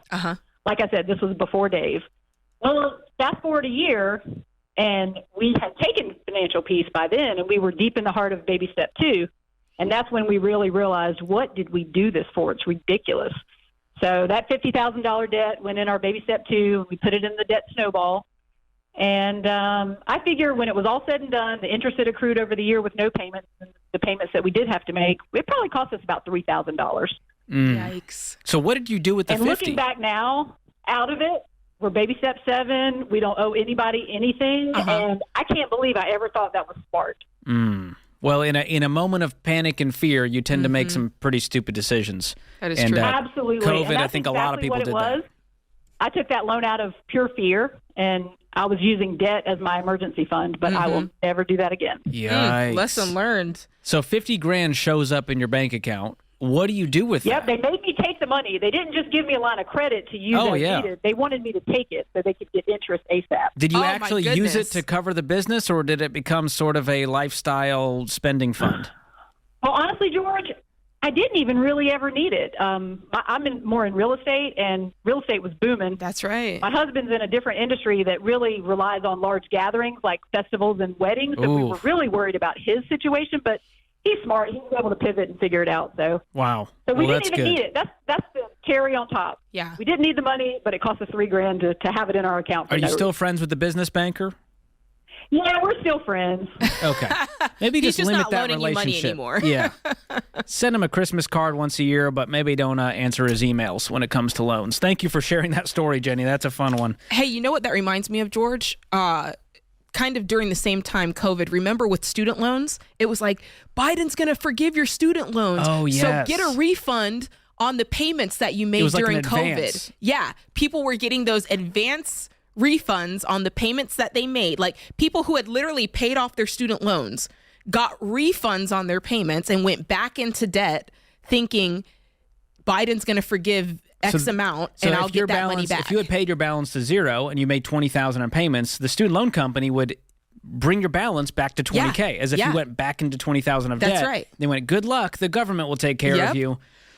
Oh, that was a scary time. Yes. A lot of bad decisions And a lot were of made. people spent the money that they got back, and then Biden never forgave the student loans, and then they were on the hook again to pay off the $20,000 or the $7,000 or whatever it is again. Brutal. That was a big old stupid tax. I know a lot of y'all paid that. I feel bad for you. All right, I'm going to share a listener story here from Vincent about his stupid tax. My wife had this, quote, amazing idea of starting a hobby farm, so we moved from the city to a rural area. Over $5,000 later, I'm standing in the rain, getting kicked in the face, trying to milk a goat, and I'm chasing foxes trying to eat the chickens. Oh, man. No milk and very few eggs, and neither of us had the courage to do what had to be done for chicken meat, if you know what I mean.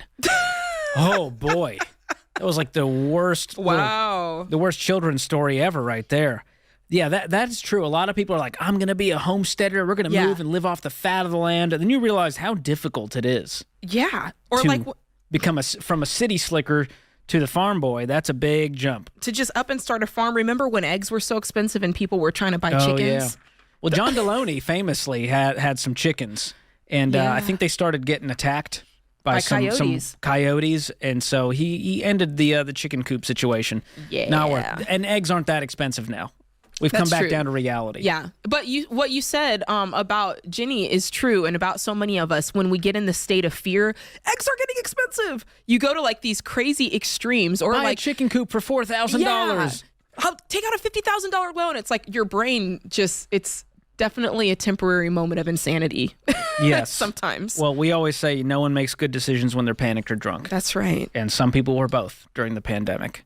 I know that's right. Okay, here's a fun one from Olivia. Buckle in.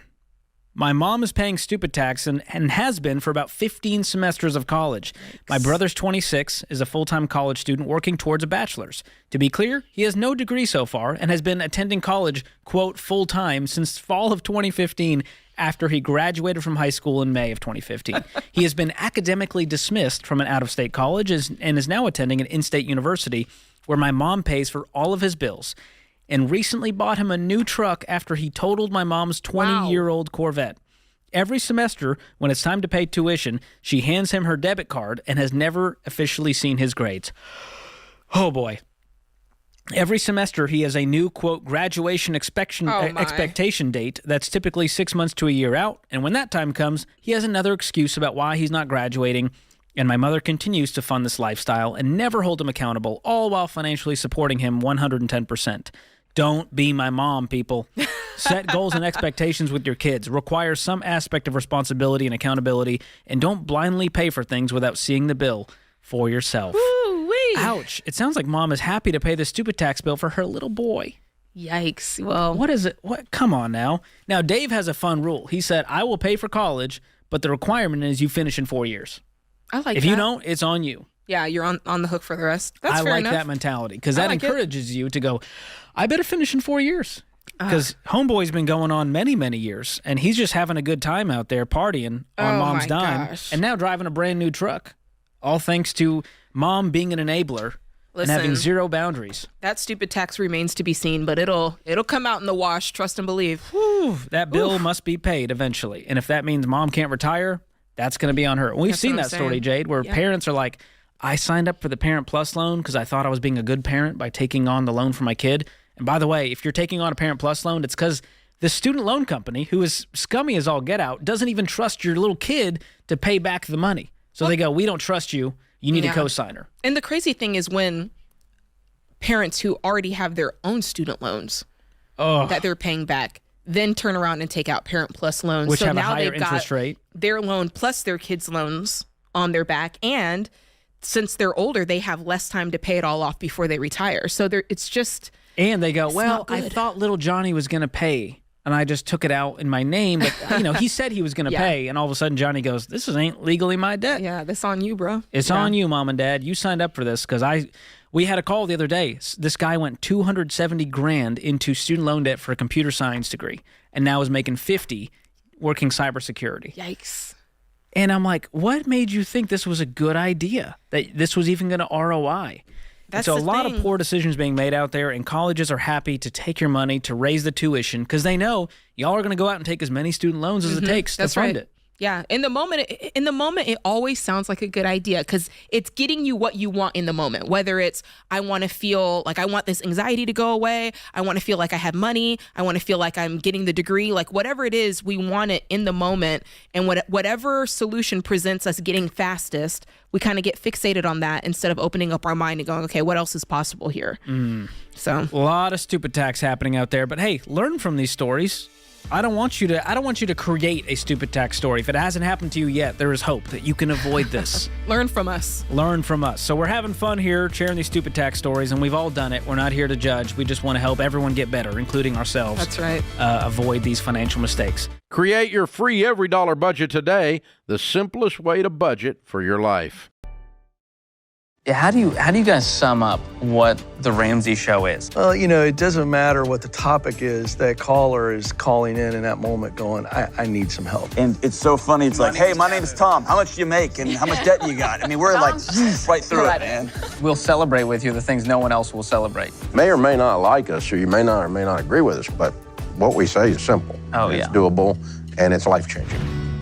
Hey, I'm George Camel, and I want to help people spend less, save more, so they can live a life with more freedom. Basically, I want to help people suck less with money. Hey, my name's Ken Coleman, and I help men and women discover and do the work that they were created to do. Hey guys, I'm Rachel Cruz, and I love helping people get in control of their money and create a life that they love. Hey, what's up? My name is John Deloney. I sit with people who are struggling to figure out the next right step for them. Hi, I'm Christina Ellis. I love to help people figure out how to pay for their educations debt-free and win with money. Hey, I'm Dave Ramsey. I've spent the last 30 years of my life helping people get out of debt, become wealthy, and become outrageously generous. So we're here celebrating 30 years of The Ramsey Show. Dave, you've had a lot of success over the years. Best-selling author many times over 600 radio affiliates, 18 million listeners, 3 hours of radio for 30 years. Are you tired? No, I'm fine. Okay, Life is good. Well, take us back, because it's easy to forget that it didn't start this massive and this big headquarters and big shows and all these team members. Take us back to where it started. Well, there was a radio station in Nashville that was in bankruptcy, and I went on. A friend of mine that was a real estate guy had a show that was pretty much like a bad Saturday Night Live skit, like bad talk radio. That's if you did a Saturday Night Live skit, that's what it looked like. Only he was serious about it. It was just bad. And they had no staffing. They were in bankruptcy. So he answered his own phones. And Live on the air. Live on the air and no screening. How does that work? Not well, but so anyway, I went on the show and we were talking about real estate. And we were in this real estate club and trying to get people to come visit the club with the speaker coming to town and that kind of thing. And then towards the end of it, he goes, so, what are you doing these days? And I said, well, I'm helping people that have I had trouble financially. And he goes, well, if you've had trouble financially, just call in right now. And if you're struggling, and the phone rang, and he wasn't used to the phone ringing much, and it kind of scared him. And so he's like, you're on the air. And some guy whose car was in repo and was crying, and you're right there. And so we answered the call, and then somebody else called, and we answered the question.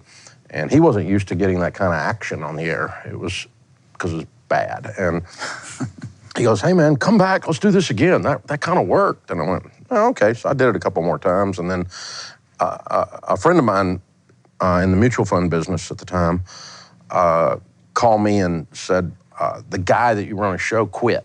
They were paying him $35 a day or something, and his check didn't clear in bankruptcy. And he goes, we ought to go do that show. And I went, I'm not doing radio.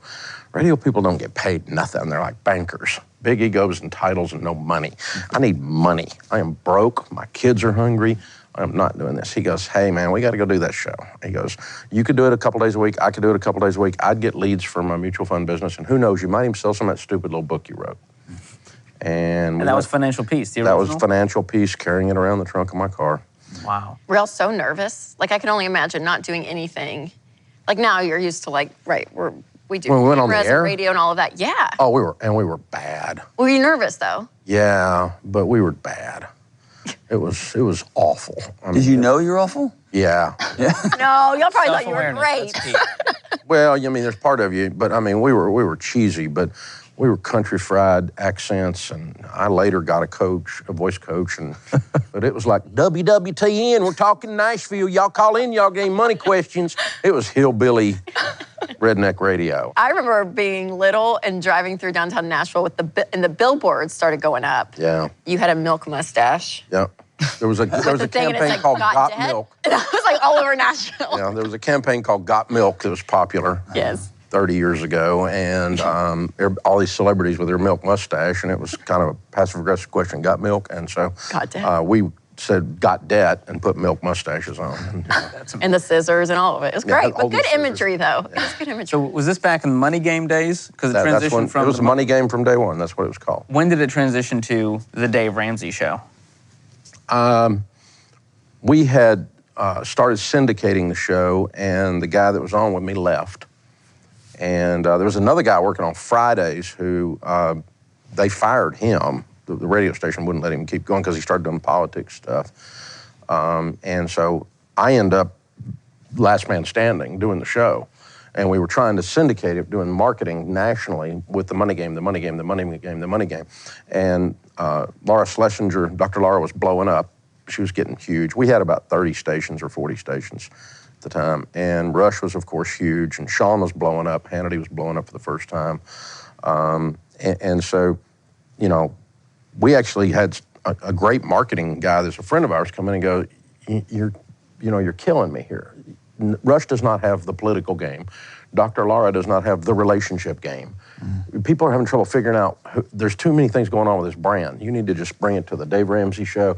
You need to brand everything off of Dave Ramsey. We shifted everything to Dave Ramsey, branding off the single person brand, and then everything drove through that brand. And that focus is what helped us move everything. Yeah. Events, books, websites started working. It was in the early days of the web. And this whole place was built on you and your personality. So at what point did you go, okay, this can't just be about me forever. We've got to bring in more voices to carry this message. At what point did you start thinking about that and taking action?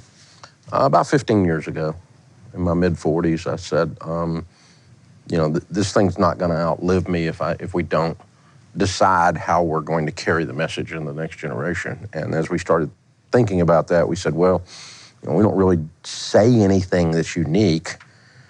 Lots of people have said, live on less than you make, get on a budget. Lots of articles were boring, written by boring financial people. And the only thing that's unique is that we actually love the people. We actually care about people, and we actually helping them. And we've got compassion for them, and we're sassy and smart aleck and funny and tell stories and entertaining and convince them in the midst of that to go through their transformation. So we realized at that point that the business, the whole thing we built, would just die with me if we didn't have other people that could do the same thing, that could love people well, engage them, be smart aleck, loving, compassionate, whatever it took, bold, whatever it took in the moment to do not only good radio, but be good on the stage, be thought leaders in their space. And so we started with the idea of bringing other people on. And, we discussed for a hot minute just it being Rachel.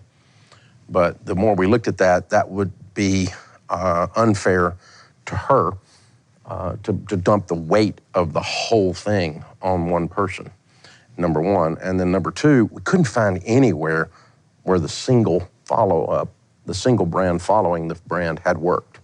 We hardly couldn't find anything that worked. But God kind of spoke to us and said, it's a one-to-many handoff, not a one-to-one handoff. And so that's how you all Here we sit. Thank you you guys. I'm so glad. You're welcome. So glad all of you are here. You really wimped out. Abby lays the crown. Yeah, how do you guys sum up what the Ramsey Show is? Like, if you're talking to a stranger on the street and they're like, "What's the Ramsey Show?" How would you all describe it? I would say it's a place that people call in with their questions about their life, and it's more heavily geared towards money. But yeah, it's just a couple of people sitting in a radio studio, friends, and taking people's calls. I think there's like a simplicity in my Dave, mind. you remember, I'm going to butcher it possibly, but I think many years ago, this tagline of the show was like, where real life happens, call after caller. Life happens, caller after caller. Yeah. And I think even that's an older moniker. I think that's actually still extremely relevant. We're kind of diving into whatever mess is going on in, life and going, here's how we think we can help. Well, it doesn't matter what the topic is, that caller is calling in that moment going, I need some help. I mean, if you think about the dynamic for someone to call into a live show, and we're all weird, we're a small sliver of the population that doesn't freak out when you're in front of people. I mean, most people really do fear public speaking more than death. And so the pressure for someone to call in live on the air and talk to somebody, that's a terrifying proposition for a lot of people. So there's that. And then they're dealing with something where they go, I feel like I need a breakthrough. And so regardless of the topic, like Rachel said, it's just a real person with a real struggle who needs real help. I remember the first couple of calls I took on my podcast, and it came out organically. My first response to their question was, "Why are you calling me?" And that's a huge thing. Why haven't you called your friends or your pastor or your family members? And to a person, every response was, "Dude, I got nobody." Yeah. You're the only person to call. And so if you had asked me right when I was starting, what is the role of this show, how do I explain it? I would say it's a show people call about life. Now I think my answer would be different. We'll be there. It's a call.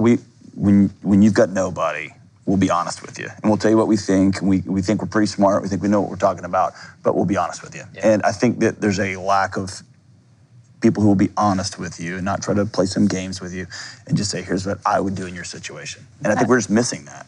Yeah, I also think it's just like a safe space. Like these topics we talk about, sometimes there's stigma around them, people feel shame and they feel intimidated to talk to their friends and family. And it's like, this is a spot where we're comfortable with this. Like you can bring us your ugly stuff. You can bring us the things that you don't want to mention to anyone else and we'll work through it. We'll celebrate with you the things no one else will celebrate. Well, that and within the first 30 seconds of most calls, it's like, hey, how much money do you make? How much debt do you have? And you're not going to just tell your BFF that. Usually, you're like, that's kind of personal information. But I'll tell these strangers on the phone because there's no, and that's the beauty. I'm like, there's no emotional attachment to us in a sense.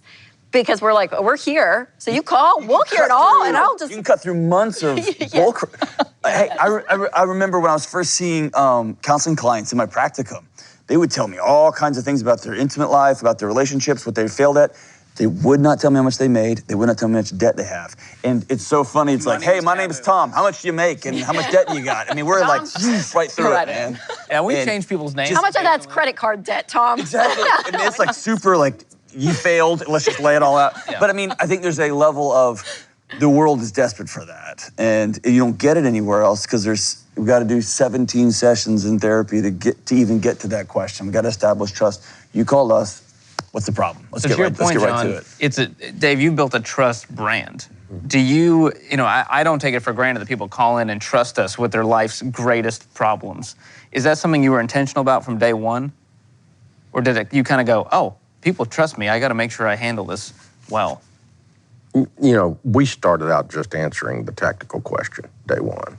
And then we started realizing, wait, they really are opening up and letting us into the intimate parts of their life.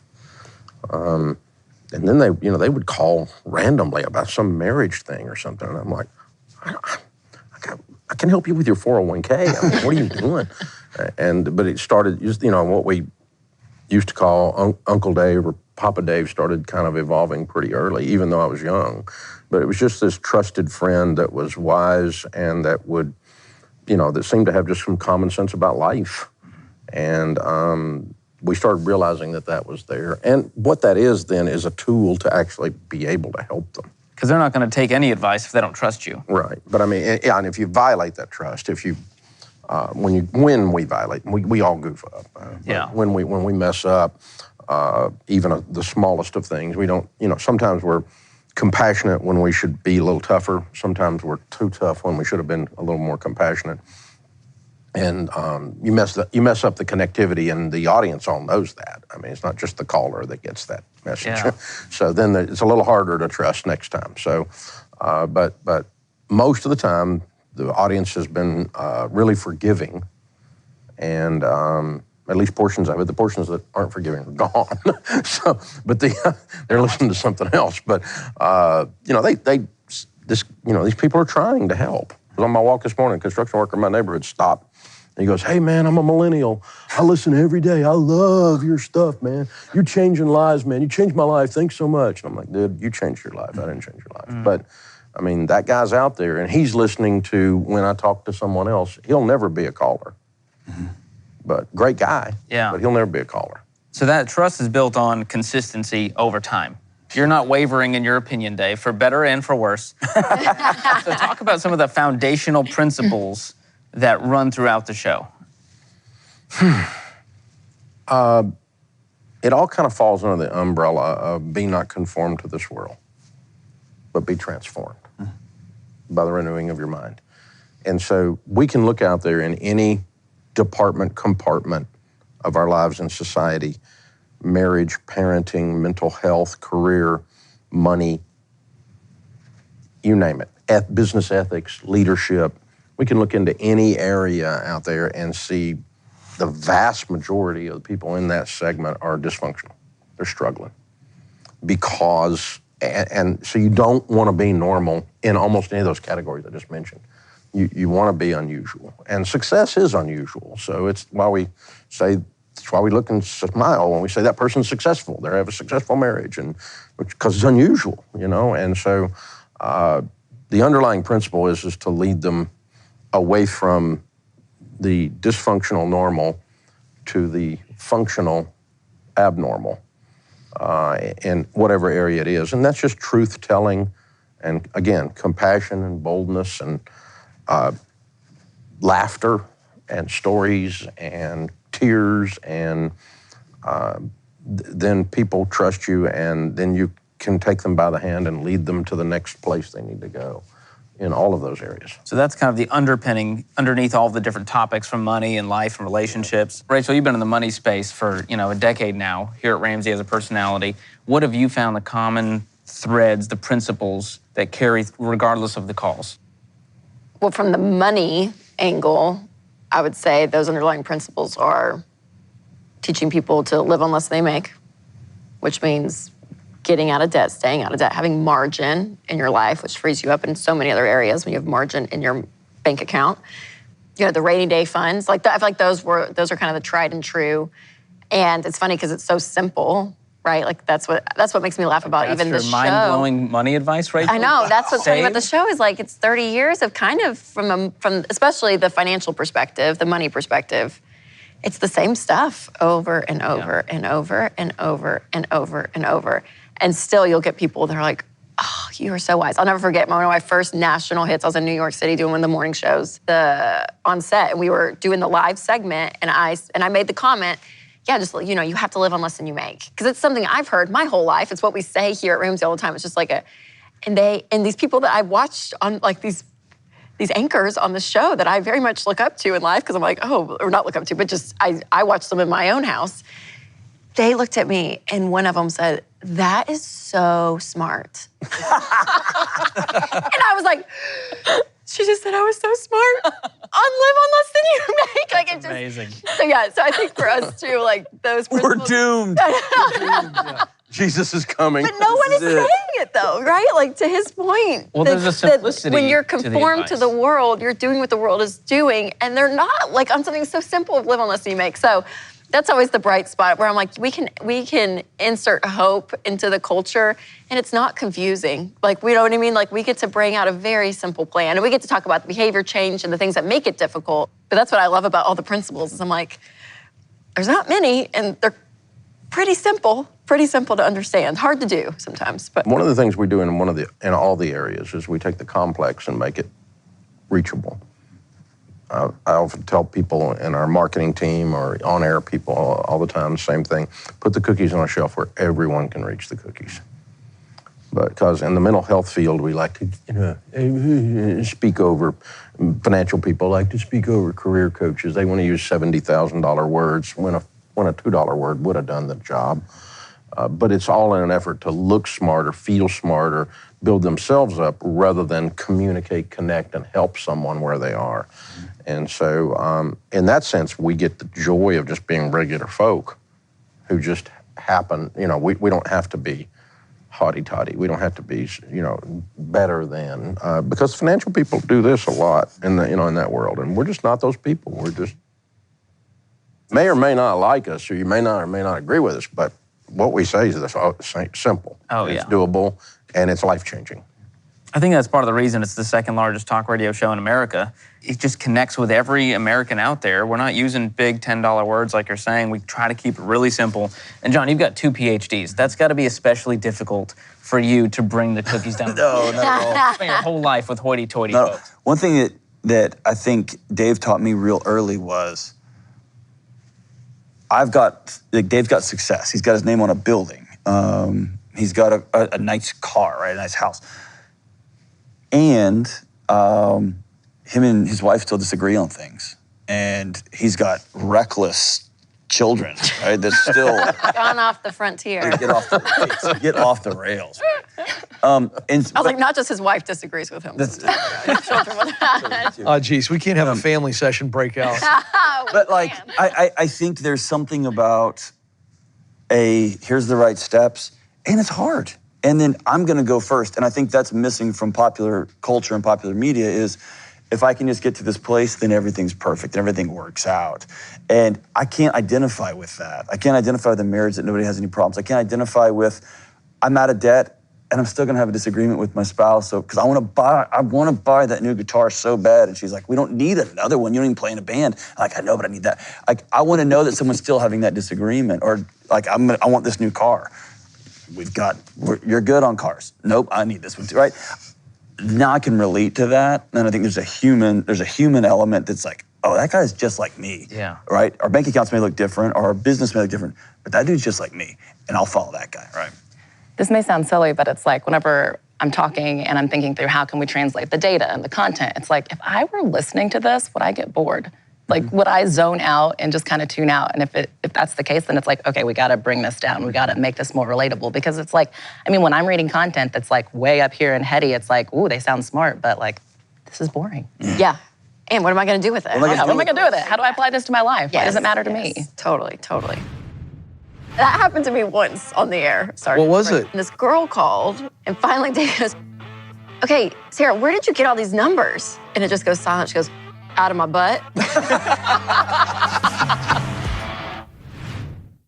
My question is, how should I feel about a prenup?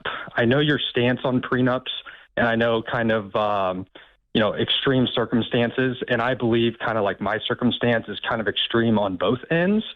So a little bit about my background. I'm currently 28. I followed the baby steps through and through, currently on 3B. I make about $300,000 a year. And that's divided up into about $100K in retirement, $100K for a down payment, and $25,000 to $35,000 in just a bank account, checking account for an emergency fund. Mm-hmm. So my question: so I'm getting married in June to my wonderful fiance. And her family is extremely wealthy. And although I do not, and her parents and grandparents are extremely wealthy. So they are, apparently I'm supposed to be signing a prenup, obviously before the marriage, and kind of we're going to go over that. And my question to you is, how should I feel about that, as well as, what to look for in a prenup? Like I don't necessarily know what questions to ask my lawyer. And just one last thing is, my income could be going from, to 400, 500 plus over the next 2 to 3 years annually. So, yeah, that would be my question. Yeah. Wow. How old is your fiance? I am 28. She is 25. Does she have any money? No. And it's all you didn't it's all ask from her, and you didn't ask her for a prenup. I have not. So no. the prenup was for the potential inheritance. The prenup is for the potential inheritance. I have not had a sit-down discussion with them. When did the prenup discussion come up? After you were engaged? It was after we were engaged. Yeah. Okay. Yes, but I kind of had an idea. I don't know the specifics on their net worth, but they are extremely, extremely wealthy. Yeah. Okay. So, all right. The only way I know how to answer a question is what would I do if I woke up in your shoes? Okay. When my children were married, my net worth was in excess of $100 million already at that point, and none of them signed a prenup, and we didn't. Okay. And we didn't ask them to. None of my in-laws signed a prenup, and we didn't ask them to. Now, I have my estate plan set up to where certain things are controlled only by Ramsey blood and trusts, so you can't get to them in the event of a divorce. Thing number one. Thing number two, I just not that guy, so I'm not worried about it. This is God's money. I'm managing it. I figure he can take care of it. I understand their concern. If you were, if you're making $30,000 a year or something, it would be more of a concern. But it's,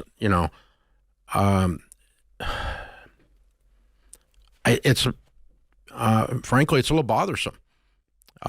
If I'm in your shoes, and I'm not enough to cancel the whole thing, but it's troubling that these people, obviously they want to protect what they built and make sure it goes to their kids. Let me ask you, here's another thing I would want to find out, and I don't know.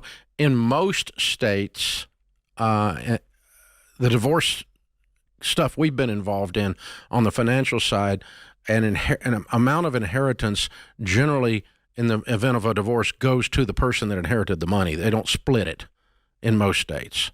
So if you inherit your mama's house and you get a divorce, you get your mama's house. You don't split it with your ex in most states. Okay. Now, I don't know Missouri law, and I'm not a lawyer, but I've experienced that in, being called in the middle of divorce situations when we're helping negotiate and all that. I've experienced that to be the facts that the judge or the statutes award that way. So I would learn about that in Missouri.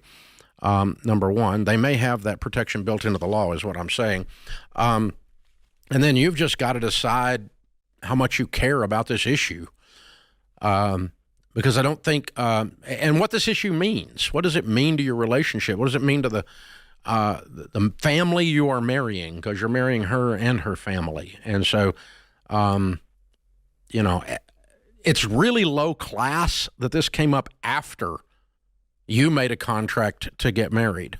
They bring up, but by the way, after you've gotten a contract to get married called getting engaged, we're going to add something to the terms of the contract after you've already signed it. That's low class.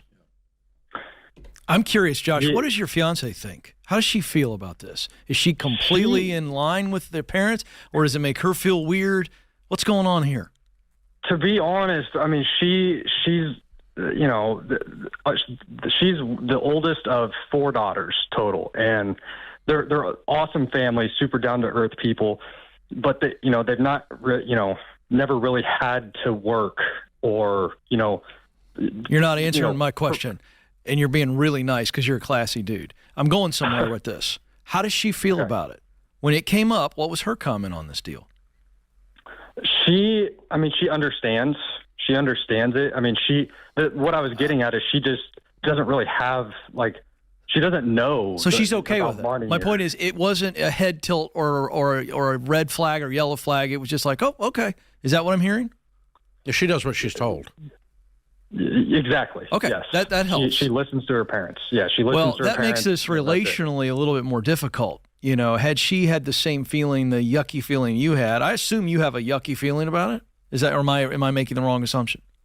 Well, I just go back to what you guys feel about prenups, and it is an extreme situation. But like, I don't, it doesn't feel good. It doesn't feel good. Like, do I need to do anything on my end? What else is going to come up after you're married that they tell her what to do? Well, the one other thing was the one other thing is apparently they're so the family are in development, so they're big into real estate and they build houses and have a lot of land. Another thing is apparently they're going to be building us a house and putting it in a trust to where we don't have a payment. Apparently, and this has all been decided. Apparently, wait a minute. This is my freaking house. There's no apparently. Yeah, I'm involved in the decision. I think this ought to be premarital counseling. I bring it up with your fiancé. I'm shooting up flares now. I think the two of you need to sit down with a pre-marriage counseling, and you're getting married in June. Ugh. This family has problems with leaving and cleaving. Yeah, that's right. Ken, I know this about me. I really like to be in control. I think that's a fair assessment. Yeah.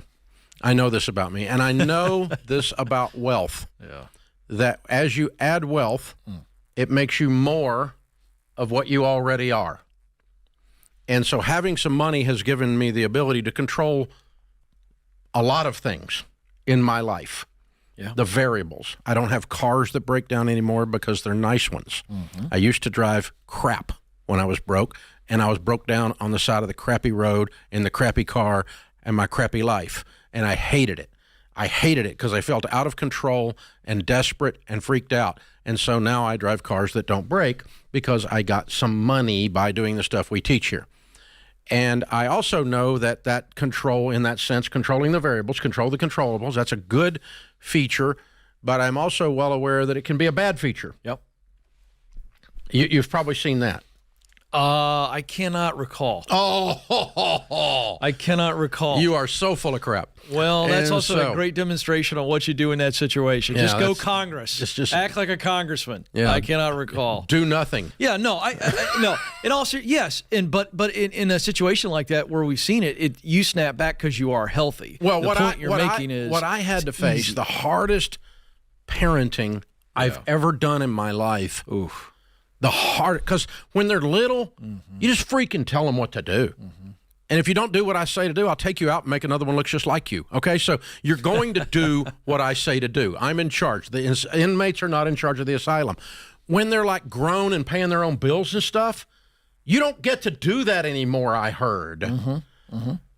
It's a rumor. So like when they leave and get married and stuff, it's a problem for control people. Right. And control people with money like me, sure, it's a real problem. So I've had to read like Henry Cloud's book, Boundaries. It's like every weekend I have to read the whole book again. Yeah. Because otherwise I invade my grown children's boundaries because I have the money to control and tell people what to do, and I'm used to people doing what I tell them to do, and my grown kids don't always do what I tell them to do. Yeah. It's just shocking. It's just shocking. It's called, reasonable relationships. And sometimes when people get money, maybe the last caller situation, sometimes when people get money, it makes them more of what they already are, and they learn to control the variables. That's how they get money, which is good. That's right. It's a good part of control. But then you try to control your kids' lives. And we're going to give you a house, but we're really not going to give you a house. We're going to put it in a trust so we can take it back if we change our mind. And we're going to give you some money, but we're really not going to count the fact that you got married because you don't really get to count that. You just are you. And, we're going to, you could real simply in any state leave the money into a trust and the only people who have access to the trust are blood relatives, and so the spouse or soon-to-be ex-spouse, if there's a problem, you have a built-in. Yeah, that's wise. You have a built-in thing there, like the stock for the Ramsey Solutions Company. Okay, right. Yeah. It's held in the Ramsey Family Children's Trust. Right. And the definition of that trust, one of the absolute pieces is that if they get divorced, they're not going to get the company. Okay, which is they shouldn't. That's right. Okay, they shouldn't get it. But that does away with the need for a prenup, and so I guess I'm still controlling. But I'm not over there in their daily business telling them how to pay their bills. Well, okay, so let me. As the outsider here in the scenario, I don't know how that's different than what I just griped about. Maybe it's the same it's not. thing. No, it's very different. I'll tell you why. Because what you did was you put it in a trust, and this is the Ramsey family business. It's a family business, and it takes it off the table. What you did not do was force a signed agreement. See, this is a boundary issue. And so I didn't do it after the engagement. That's if I right. was going to thump one of them, it would have been when they were sitting at coffee going, "Can I marry your daughter?" Right. I'm like, no. Right. But here's the problem with the last call. This is a 25-year-old. I believe she's 25, he's 28. I believe somewhere in that range, or maybe 23, 25. Here's the deal. They should have, being super wealthy the way they are and having controlled the environment, and they've set her up and all those assets. They should have their crap They together should have better than already they let do. her just grow up. And the thing is she's got to learn how to figure life out on her own. And the fiance very kindly said, she's pretty much just had everything dictated to her like a menu. Like, this is what your life is going to look like. And that's not reality. So I think the concern on that last call, Dave, is less about the money. I think it's more about their role in her life, which That's is what going I'm talking about. I know you are, but I just think it's that simple that the money thing is the smallest piece of it. They're very, very out of control with their influence. It sounds like they are. My point is that I could do that. I mean, I'm one eyelash away from being the same exact thing. I mean, I'm not that far off, really. That's right, because it could teeter to unhealthy quickly. But the truth is, it's so easy to be who you is in spades when you got a few dollars. Yeah. You get to be who you is. Nobody bother you on that. Yeah. And if who you is telling everybody what to do, including your grown kids, then wow. And so, no, I told Winston when he married Rachel, she's your problem, man. That's it. This one's got drama, man. You just better be ready. And so she's your deal, man. And don't come crying to me. And they've don't done come it. crying to me. And Rachel, don't you come crying to me either. You talk to him. He's your his problem. You're his problem. And let me tell you that I've done it. I mean, they're good friends. We do dinner outside. They're legit. They're legit. They're standalone. They're healthy and they're figured out. If I was this young man, I would bring it up as we can't go forward, and then I'd bring it to a therapist and I'd say, babe, I can't do this. That's how strong of a position I would take, because she needs to decide what she's doing. Yeah, and I guess the point is that scary. One of the things that always comes up when I'm coaching with wealthy people, I was with about 60 of them in a room for a day and a half the other day, and the main concern they have is, how do I keep my wealth from destroying my kids? Mm-hmm. I've worked so hard to get this, and now I don't want this wealth to destroy my children, to make them useless human beings, okay? And so my answer is, don't raise useless human beings. Raise human beings who know how to work, who know how to sacrifice, who know how to serve, who are humble, not self-centered, they're not entitled, they're not brats.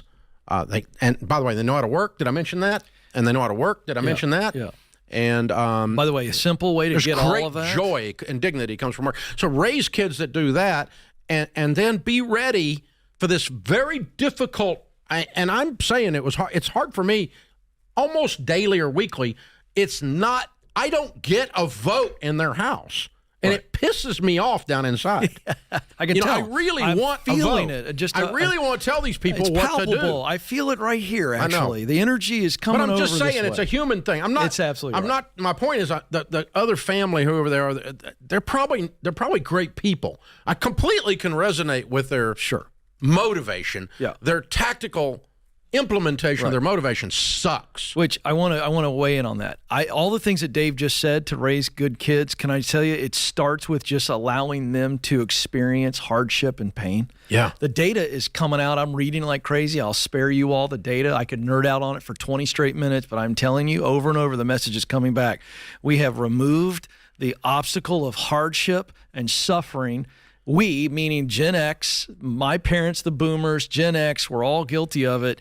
And I'm we telling wanted to make you, it better for our kids. I know, but to make it better is to make them tougher. And what you do with your kids, and I can speak to all three of them because I know them. They need a callus. You allowed them to experience hardship. They had to work for it. They went through stuff. And so all of a sudden, see, here's the deal. Massive money creates massive ease. And massive ease, absent of hardship, makes soft, entitled people. And that's where the money can really be dangerous in this situation. God, I feel soft and entitled right now. No, you're not. You're the antithesis of it. Completely soft and entitled. You're like a human callus, Dave. You're tough. You're tough, man. Create your free every dollar budget today, the simplest way to budget for your life. Gene starts off this hour in Cincinnati, Ohio. Hi, Gene. Welcome to the Ramsey Show. Hi. Thank you so much for taking my call. Sure. What's up? So, you should also say you help people clean up messes because I have one. My ex-husband and I, 16 years ago, bought a house in our name for my son and his wife and their 3 children. He's our only child. And we did that because their credit was not good at the time, and they were busting at seams in one bedroom, I should say. And so the agreement was they were to clean up their credit and get the house out of our name in 5 years. That was 16 years ago. That was 16 years ago. And my husband and I were married at the time. He's now my ex-husband. So that's problem one. Problem two is that, skip forward, they now have 4 kids. I'm remarried. He's remarried. And he is 70, and I'm mid-60s. He is not in the best of health. And I have my health issues. And so my son and daughter-in-law mentioned the other day that they were concerned. I didn't know that my ex-husband had health issues, but they mentioned the other day that he does, and they're concerned. This was their concern, that if something happened, the ex-wife has several children, what would happen if the house was still in his name? Yeah, so maybe they ought to do something about it after 16 years. Right, but they still can't. Their credit is still really bad. And then of course the market is as good as it has ever been. And so the house on paper has gone up dramatically in value.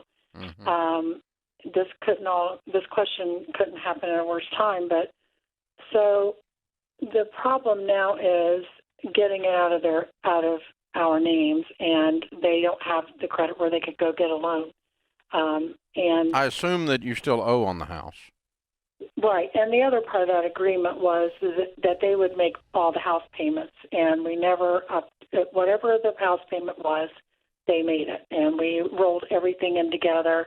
My husband and I ex-husband, had really good credit. I still do. I don't know what my ex's circumstances are. So what are y'all going to do? Well, that's what I'm calling for. So here's what my husband and I, my current husband and I, were talking about. So I could take it out of my retirement savings and we owe less than $30,000 on it. The house probably is valued over 100 plus. I really don't know what it would be valued at with this market, but I could pay it off. The question is, how do we transfer it to them without any gift tax? I don't know how to do that. What is your net worth? My husband and I, probably a few million. Okay, all right. So you want to give them another $30,000 and just deed it to them? And do you think your ex will deed it to him?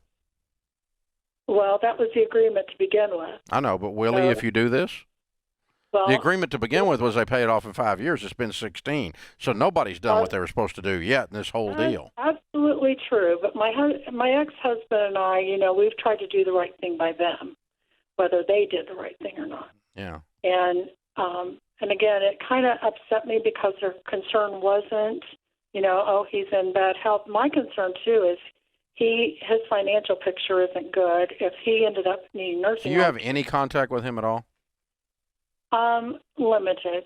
Okay. But All right. you know, Here's I the do thing. see him at, I don't have a problem with you paying off $30,000 and signing the deed, and you can get in touch with your estate planner and file a unified estate tax credit filing.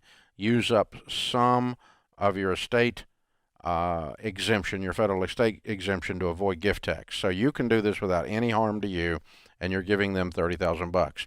The whole thing smells really bad because your son is a complete parasite. He's done a horrible job of managing his life and honoring his mother. But you're going to do it anyway. And so this cleans it up, and it's done. I would not do all of that and then your ex not deed his half. Well, let me ask you this, because I tried to do research and then I thought I could just call Dave Ramsey. Would he be able to do a quick claim deed to me? No, he'll get a gift tax as well. He has to deed it to whoever. You can both quit claim it to your son, your half to your son, but it doesn't avoid gift tax unless you file a form called the Unified Estate Tax Credit. Write that phrase down. Both you and your ex are going to do this because you're giving him a gift that is larger than $15,000, and you're going to get taxed 55% on it if you do, without filing this form. So you need to talk to your CPA, tax attorney, estate tax planner, whoever's doing this stuff for you. And it's not a hard thing to do, but it's very easy. But a one-page quit claim deed and a unified estate tax credit by both you and your ex, and a $30,000 check to the mortgage company, and this deal's over. Your son owns the house. Quit claim deed, both of us. Mm-hmm. Both of us need to file a unified estate tax credit. Okay. And pay off the debt of $30,000. But if you give him your half and your ex doesn't, and his new wife ends up owning this with your son, it would be just desserts, but it'd be another mess. Okay. I mean, your son deserves a mess because he is a mess. But there's no sense in creating one on purpose. So I'd be in touch with your ex and try to get this all coordinated, like a little concert move here. Dun, dun, dun, dun. For when The paperwork is the simplest part of this whole thing. It's all the relational and financial implications that worry me. 16 years and the credit's still in the tank tells me he has not been managing money well. Yeah, and this is not going to be a blessing to him, but it does clean it up. And for $30,000 and you got several million in net worth, it's a clean transaction. But it's kind of one. It's not kind of. It is one you got to hold your nose while you do it, because it's not really a blessing. Obviously, none of this has been a blessing to him. Not going to feel the good. whole freaking thing was a bad idea. 16 years ago, 11 years ago when you didn't call him on it, and now it was a bad idea. The whole thing's a bad idea. There's nothing in this as good. George, the nicest people anywhere are people who psychologists like Dr. John Deloney call enablers. They see someone who says, I need help with this, and they just want to be helpful. Even though when you look at it, the help is actually not help. It's actually harm. And so when you give a drunk a drink, the drunk is very happy with you. But you're not really helping. You're enabling, assisting in their misbehavior that brings harm to them. It doesn't harm you. Yeah. So if you participate in someone's crazy and assist them in it because you're sweet, and almost all enablers are very sweet people, and I'm not being sarcastic, they are very kind. They are so kind that they cannot do the hard work of conflict for someone else's good. See, when you call in here, we love you so much, we're going to bust you for your own good. It doesn't change the cost of the call. It's free. Either way. It doesn't change that we love you. It doesn't change that we don't love you. It doesn't, and Dave Ramsey's tough. No, Dave Ramsey loves you. I want you to win. So I'm going to tell you the truth. Get out of the street. Don't touch the hot stove. Stay away from these things. They bring you harm. Enablers, on the other hand, participate. Our last caller was an enabler. What I'm seeing here is short-term help can lead to long-term harm. That's what seems to be the pattern, the theme of all of these. They're trying to help in the short term because this person can't do it on their own, and therefore we're going to give them a leg up, which is really going to hurt them financially, usually on this show, in the long term. Yeah. And usually relationally for all parties involved, long term. So if your kid has bad credit, they can't hold down a job, they're not going to get better by you buying them a house. That's simple. Hello. They're not. It's not going to make their life better.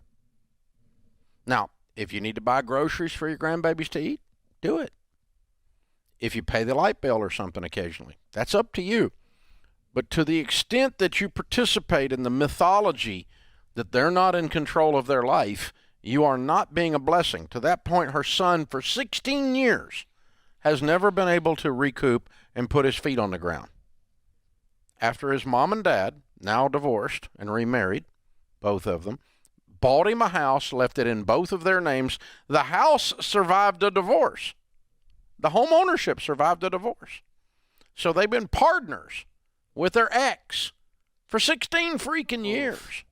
How pleasant is this? And Junior pays the bill. He can't get good credit, but he seems to pay this bill.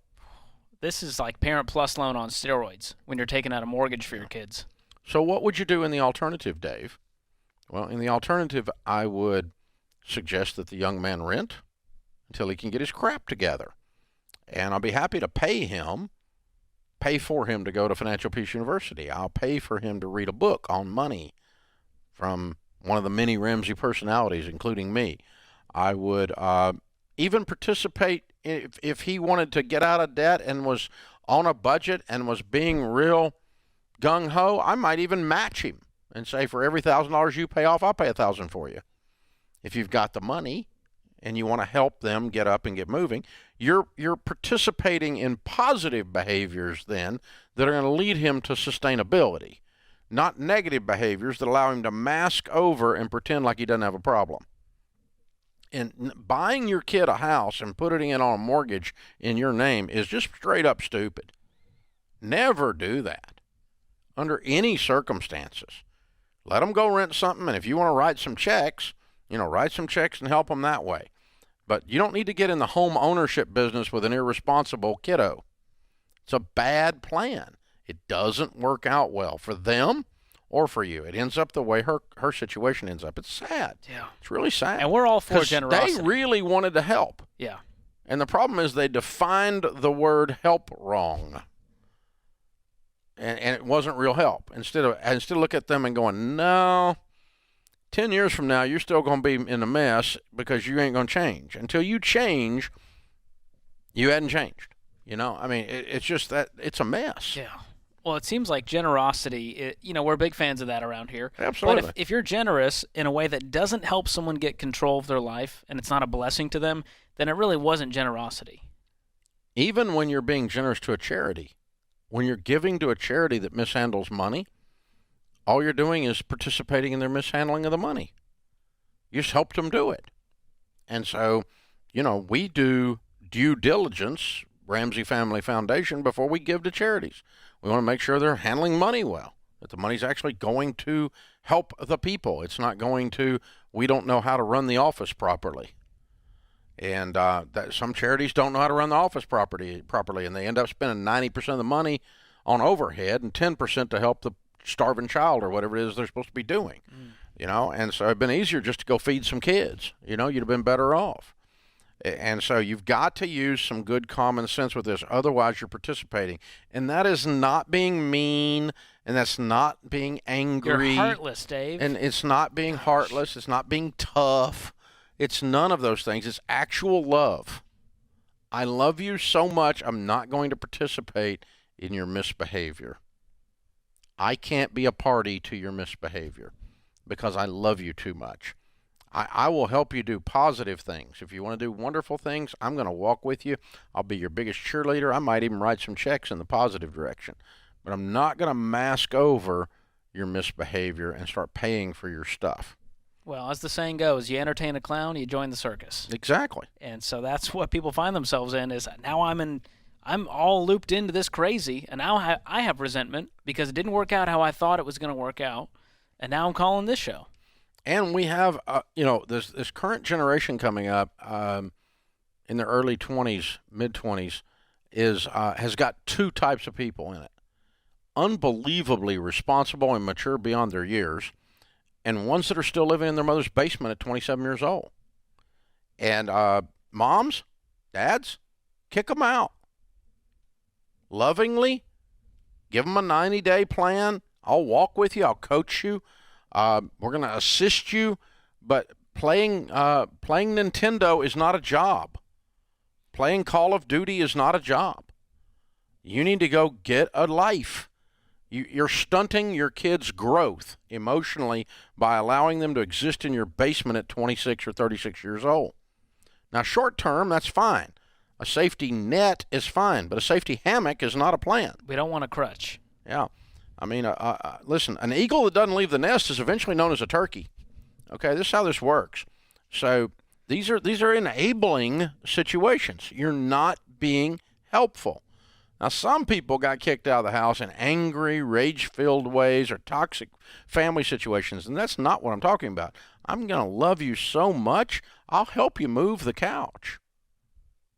I'm going to love you so much, I'm going to have taught you to work from the time you were 5 years old until the time you were 20, and then you actually know what work looks like. You know what a callus is, other than on your thumbs, And so, it's just, I'm going to love you so well that you are sustainable as an adult and you will have dignity long after I'm gone. And there's no dignity in being a parasite. No. There's just none. It's not helpful to the parasite even. We got to stop raising kids and start raising adults. That's what I'm seeing out there. You're right. And there's a lot of great adults out there, but there's a lot of kids. Yeah. And it's not this generation. Every generation's done it.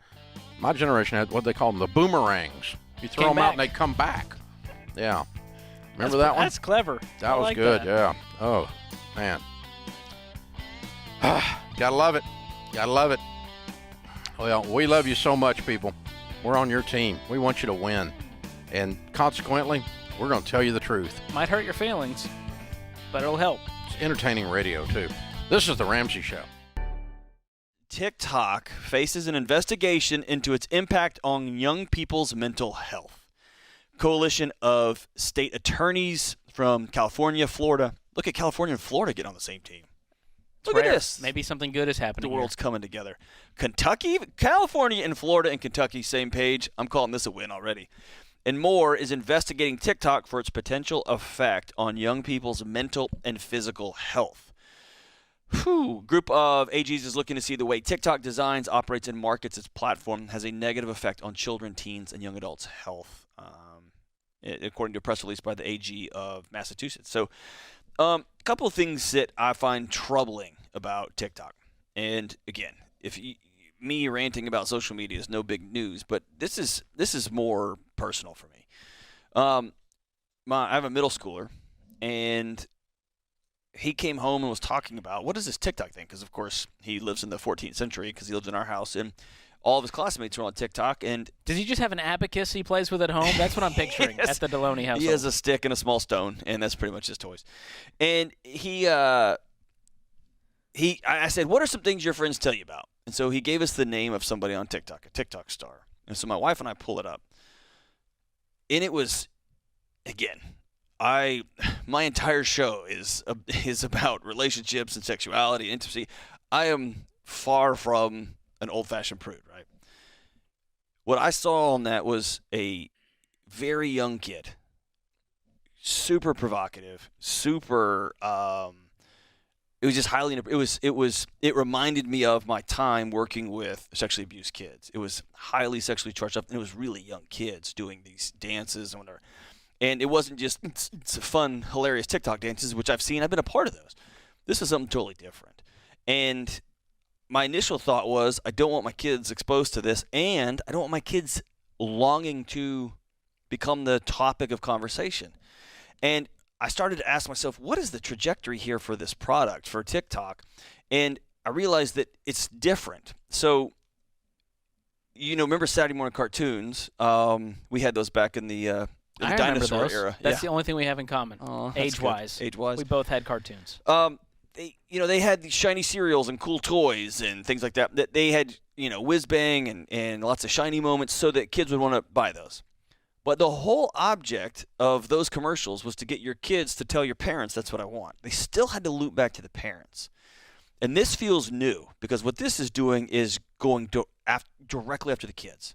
It's bypassing any sort of wise or mature filter, going directly into the hearts and minds of kids.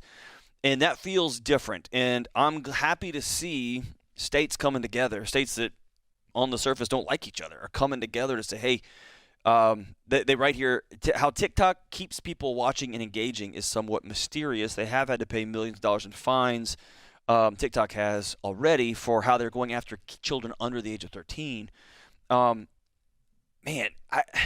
somebody who doesn't consume TikTok regularly, help me out with the redeeming value of this platform. Can help you, John. So to TikTok's defense, I am a big consumer. Those words have never been uttered in the history of the English language, by the way. Here's the thing. A lot of people assume TikTok is a bunch of salacious dance challenges, but what's extra dangerous is how good the algorithm is at learning what you like. Okay. And so it doesn't ask you. There's no survey that says, hey, George, are you interested in personal finance and food hacks? It didn't ask me that. It just learned over time the kind of content I was engaging in. So I don't see dance challenges. What I see is a lot of content creators trying to build their followings, trying to sell an online course, whatever, a lot of the Bitcoin bros that are out there trying to teach you on whatever the next coin you should invest in. And so I do see a lot of value in short form content creation. It's where things are going. It's where we've been heading. We have a shorter attention span than ever. And even the cartoons these days, if you watch them, there's a new scene change every 3 or 4 seconds. Right. Because it's just bright garbage and you need to keep your attention by switching scenes, cutting cameras. We are losing our attention span. So that, to me, is one of the most dangerous parts. It's not the salacious dance challenges. It's the fact that I can't focus anymore. I can't even sit through a 2-hour movie because I got to, where's my phone? I got to check can't drive the text. to the grocery store without trying to text and drive and get emails and make phone calls. And so to me, the danger is in what short-form content could be doing to our attention spans, to our focus. And that's we can't pay attention in conversations anymore. That's a neurological consequence, right? It's changing how our brain is wired together. So you said you were going to defend TikTok, and I feel like you just joined my team. I love the content that I see on TikTok. I find it more valuable than some things I see on YouTube. Okay. I just watched one yesterday, and it was a girl explaining what's going on with Ukraine and NATO, and she did it in a really funny kind of almost like she was gossiping to a friend about it. Mm-hmm. And she explained it in 60 seconds so concisely and perfectly, and entertained me along the way. So I think there is value in the style of content. There's value in a platform like TikTok, which, like it or not, has done this really well of serving you up content that it thinks you will like and then keeping you engaged. Gotcha. So on that side, that's just smart marketing. That's how the content machine works. It's why we love watching YouTube video after YouTube video, and now it's TikTok. And so it sounds like the meta lesson then is, no pun intended, is parents have to continue to remain parents, because asking a 10-year-old or a 14-year-old to look at cooking videos over salacious videos or extra violent content or whatever you're asking too much of a small kid, right? Yes, I'm a grown man. It's very different for me versus a 13-year-old, especially if you have kids out there. I can't imagine what it's like being a parent and trying to make sure that you're aware of what your kid is engaging in, what apps that they're downloading. And part of all of the drama with TikTok is that there's no need for parents' permission. Kids can just download this app, make their account, and have free reign over all the content on there. Yeah. And, man, I trust you. You're smart and you're wise, and you do your due diligence. If somebody said, hey, I've been getting a lot of updates on what's going on overseas via TikTok, I would just shake my head in sadness. You know what I mean? Yeah. So also be careful about what you're getting to. Well, this is their news platform now. Yeah. They're not checking CNN and Fox News anymore. Teens are just going on TikTok. That's great either, but and they're just learning from people their age about what's going on. And so take everything with a grain of salt. Yep. TikTok is not gospel. It is not the dictionary, so do your due diligence. But it's a fun, entertaining platform. I use it to learn things and to be entertained. But if you've got a kid out there, you've got to be really careful about how this is affecting your teen with comparison culture. And I Both need to be a content-wise TikToker. and neurologically, right? Yeah, because it used to be, I want to be a YouTuber, John. That's the new goal of every high schooler. Now it's, I want to be a TikTok influencer, and I want to make content. What's my content going to be? How am I going to hook people in? And they get obsessed with this, with all the likes, all the engagement, all the comments, and all the critics, and every negative comment that comes through. That affects you mentally. That sticks with you. Especially kids, right? Dave and I just read mean tweets yesterday.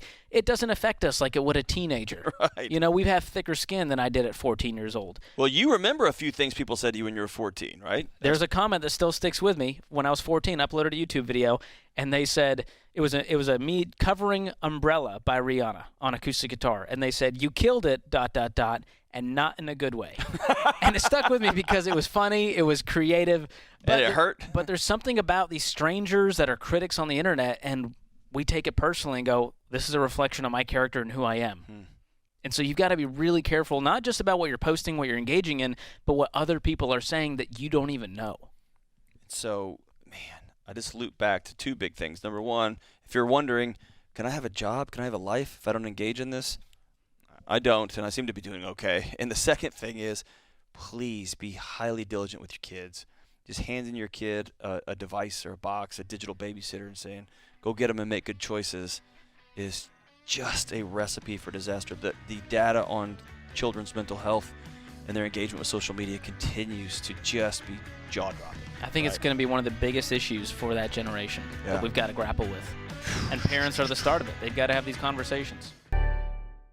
Man, you have about 6 missions going at all times in your life. You're a driven guy, a crusader in a whole bunch of different areas at one time. So this is perfect. What's the driving force to do a book called Mission Possible? Encouragement in people's worth, their value, and their purpose in life. And why I wanted to write Mission Possible was because I wanted to encourage people. One, when you know you have a mission means you know you have purpose. And two, when you know it's possible, you have encouragement for endurance and for stamina in your race. And I want to encourage people that it's not impossible to have a life that counts. We get to have a life that truly counts. God has made that possible. I believe he's given every single one of us purpose. He's given every single one of us a mission. A mission means a task or a job someone is given to do. And actually the origin of the word means to send. And I believe every single one of us has been sent here for a mission, for a purpose, for a plan. And that is possible. Possible means to be able. That mission, we are able to accomplish that mission to truly make our life count. And you know, so many people are going to say, well, you know what? I think what I need to really run after is money, fame, and power, status, and all these other things. And I'm here to say you could have all those things, and you could still be empty and not really have anything, right? Be careful if you run after them. You might catch them. You might catch them. But you know what? If you run after purpose and worth and value and meaning, you might catch them too. You might catch them too. And I believe when you do that, you're going to truly have a life that counts. So what I think is interesting is like what you just contrasted right there, right? Of like what the world, what you feel like would fill you up, you know, that's right. Power, fame, money, all of these things, right? It's going to make me feel better versus going after almost this not tangible side of life of value, purpose, having something that you is so much deeper. So talk about that contrasting because you've kind of. But that's God's economy, right? Is we actually think when we give, we have less. That's not true. When we give, we actually have more in God's economy. And what's crazy is that science and studies actually back that up. We talk about one study from the University of I know they're Miami, so it's hard to mention them, but we can. You have that nasty little orange tea thing over there, whatever. We'll let it go. It's fine. That's what grace is for, guys. Honestly, it's what grace. It's totally fine. Grace is for SEC football. That's exactly in general. right. I know. But we talk about this study, and it's fascinating because these groups write down one thing every day they're grateful for, and then other groups write down things that they don't like, and then there's different groups in here. And the group that would write down, you think it's nothing, right? One day, write down, or every day, write down one thing you're grateful for.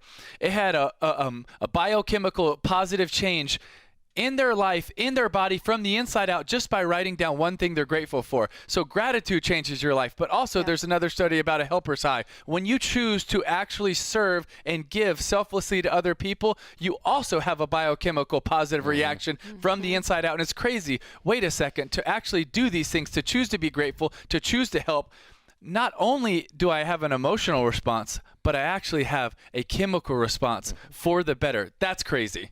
And you live longer. And you have a higher quality of life in the process. No doubt. Oh, yeah. Rachel's got a gratitude journal that we put out, right?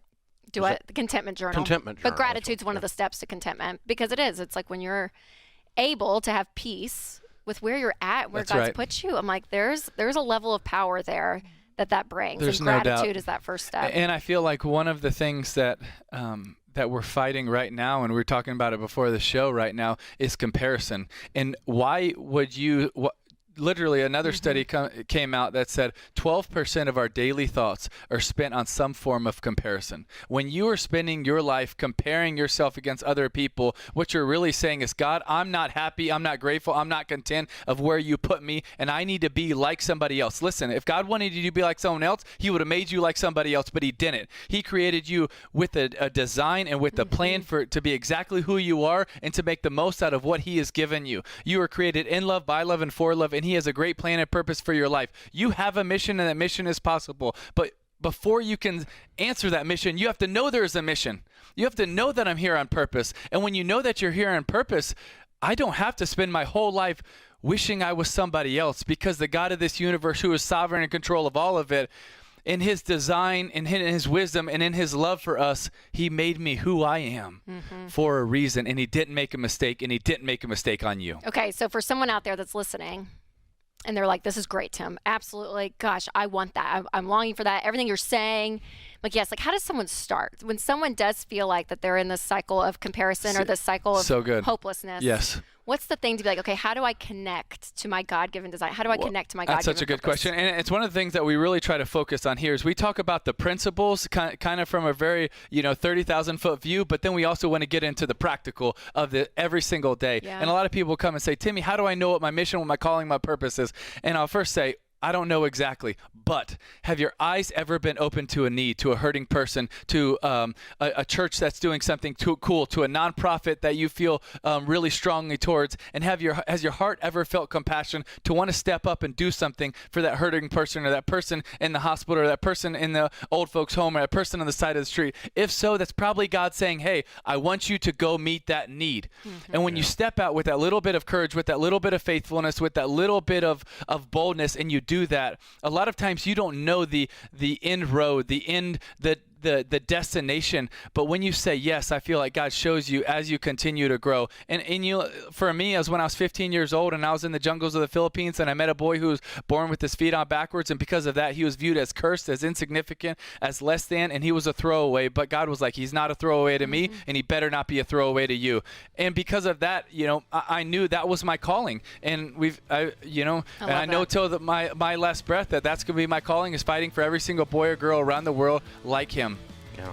And being obedient in the small things. That's right, in the small things. There is this strange dance we have that mixes into this message. And around here we always quote St. Ambrose, pray like it all depends on God. Yes. Work like it all depends on you. That's right. And so sometimes I meet people of faith who need to get off their tail and go do something. Yes. And sometimes I meet people of faith who are a little bit too dependent on their own power. Correct. And they missed out on exponential. Yes. Because they didn't do both. Yeah. You've got to do the planting so that you're going to reap what you sow. You've got to do the work. You've got to do the no discipline seems pleasant at the time, but it yields a harvest of righteousness. You've got to do those things, and then God comes along and joins if you keep your arms open. That's right. I was literally listening to a sermon on Sunday, and he brought up both of those, and then he said, do both. Do both, right? We need to have faith that God is sovereign and God is in control, and we need to have faith knowing that we got to do what we're called to do, but he's going to do what he wants to do, and he's in control of all of it. But we also are called co-laborers for a reason, co-workers. And also we know that he's given us a mission, a job, a responsibility, but are we truly going after it like it depends on us? And honestly, that's one of the reasons why my dad is my biggest hero, because his entire adult life, he has truly gone after it. And I got to see all these other people in the church, and they would talk about it, and they would raise their hand. It was all this cool stuff, but I was like, but you don't do anything. It's really cool, but man, I wanted to be like my dad because he was all about it. He was all about it. His whole entire adult life, I saw him loving people that could literally not do anything for him. Yeah.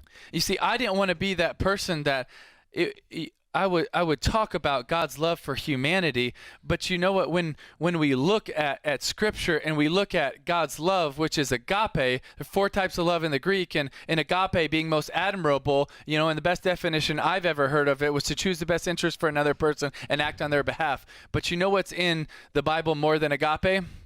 Is agapao. Because agape is the noun, agapao is the verb. It's in the Bible more than agape. Why? Yeah. Because it's one thing to know about God's love. It's a whole nother thing to go out there and show God's love, to choose the best interest for humanity and act on their behalf. And you know what? I think there's going to be a lot of people one day that they're going to know that right now they know about God's love, but man, they didn't choose to go act. Because I think the most selfish thing that you can do is once you have been rescued, is you know about what God sent his son Jesus to do, and you believe that what he did on the cross, and you believe it counted for you. And my pastor always says, once you've been rescued, you're on the rescue team. Yeah. Go be on the rescue team. Go bring that mission. Go bring that message. Go bring that opportunity to every single person around the world. Because the most selfish thing you can do is once you know that, to hold on to it, to not bring and show that love to the world. And I don't want to be someone that knowledge stops with me. I want to be a verb. Listen, I was homeschooled, but I know the difference between a noun and a verb. All right. Listen, I want to show. It might be why you know the difference. You went to Tennessee. We can explain it in a little bit. Okay. So, but honestly, I believe every day we share the gospel, but every now and then we use words. And when those two match, now I think you have great impact. You need to keep in mind, Florida's a really good school. It is. And I went to Tennessee, and there's a lot of people that went to Florida that work for me. It's cool. Just keep it up. Honestly, Just keep it up. No, let's talk about the glory days, and you can talk about the early '90s. Okay, it's cool. That is truth. I remember when to celebrate, I had to look back 30 years. No, it's a hard reality, Tim. It's a hard they reality. just keep coming. It's true. No, it's awesome. Let's go back and celebrate Peyton and T. Martin. It's cool. When 96 and 7 were awesome years, huh? Half the stadium is a jersey. That's 35 years old. You're like, that's sad. Yeah, it's okay. It's true. Though. It's being a Vol fan. We're dedicated. We're loyal. I was talking about the academics. I know. Well, you turned football. The academics. I love it. Honestly, I want Tennessee to be good. I genuinely that's do. nice of you, I'm honestly, You're I'm just being the serious nicest with guy. that. You're so One, because I nice. love the SEC, but two, we freaking need them to be good again. Like, come on. And they're getting back. And at least this year, they're exciting with their offense. Hello, gunslinger. Yeah. Yeah. So one of the greatest questions you can ask is, does my life change other people's lives for the better? That's one of the statements towards the end of the book. And one of my best friends, pastor that's graduated, he's gone on to be with the Lord, used to say, if it's not helpful, if it doesn't promote healing, and it doesn't spread hope, why are you doing it?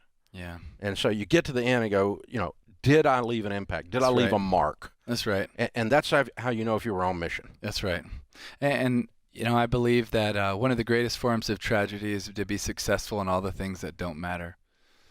And I think there's going to be a lot of people one day that are going to look back and they're going to say, you know what, I was successful in all of these things, but none of them matter. And man, I just don't want to say that or feel that or know that about my life. I've been fortunate in a few areas to be a little bit successful.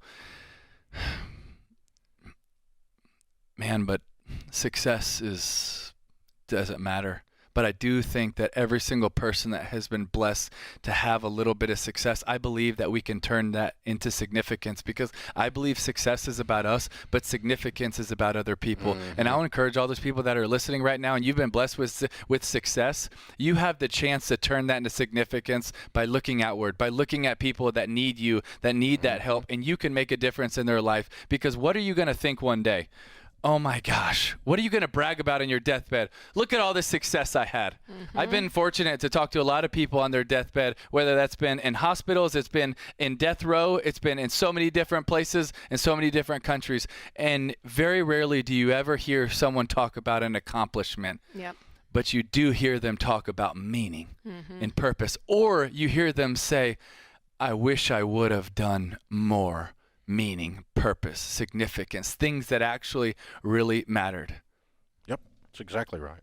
Yeah, you don't get to the end of into the thing and somebody worry about what car they're driving. It doesn't come up. No, but he with the most toys when he dies is dead. That's right. You know. But I will say this. I'll tell you honestly. So many times in my life, I will say that I have gotten caught up in that. I think, man, I've so many times I've gotten caught up. I thought, man, but if we can win this championship, man, but if we can beat Tennessee again, man, but if we can win the SEC, man, but if we can win this championship, man, but if I can prove the doubters wrong and be a first round draft pick, if we can prove them wrong and get to the playoffs, you know, and those aren't bad things, but too many times in my life they were everything. Yeah. And God had to say, no, that's not everything. That's a game. And it's okay. I know you love it. That's a good thing. I put you here for that. Yeah. But remember, I didn't put you here for a game.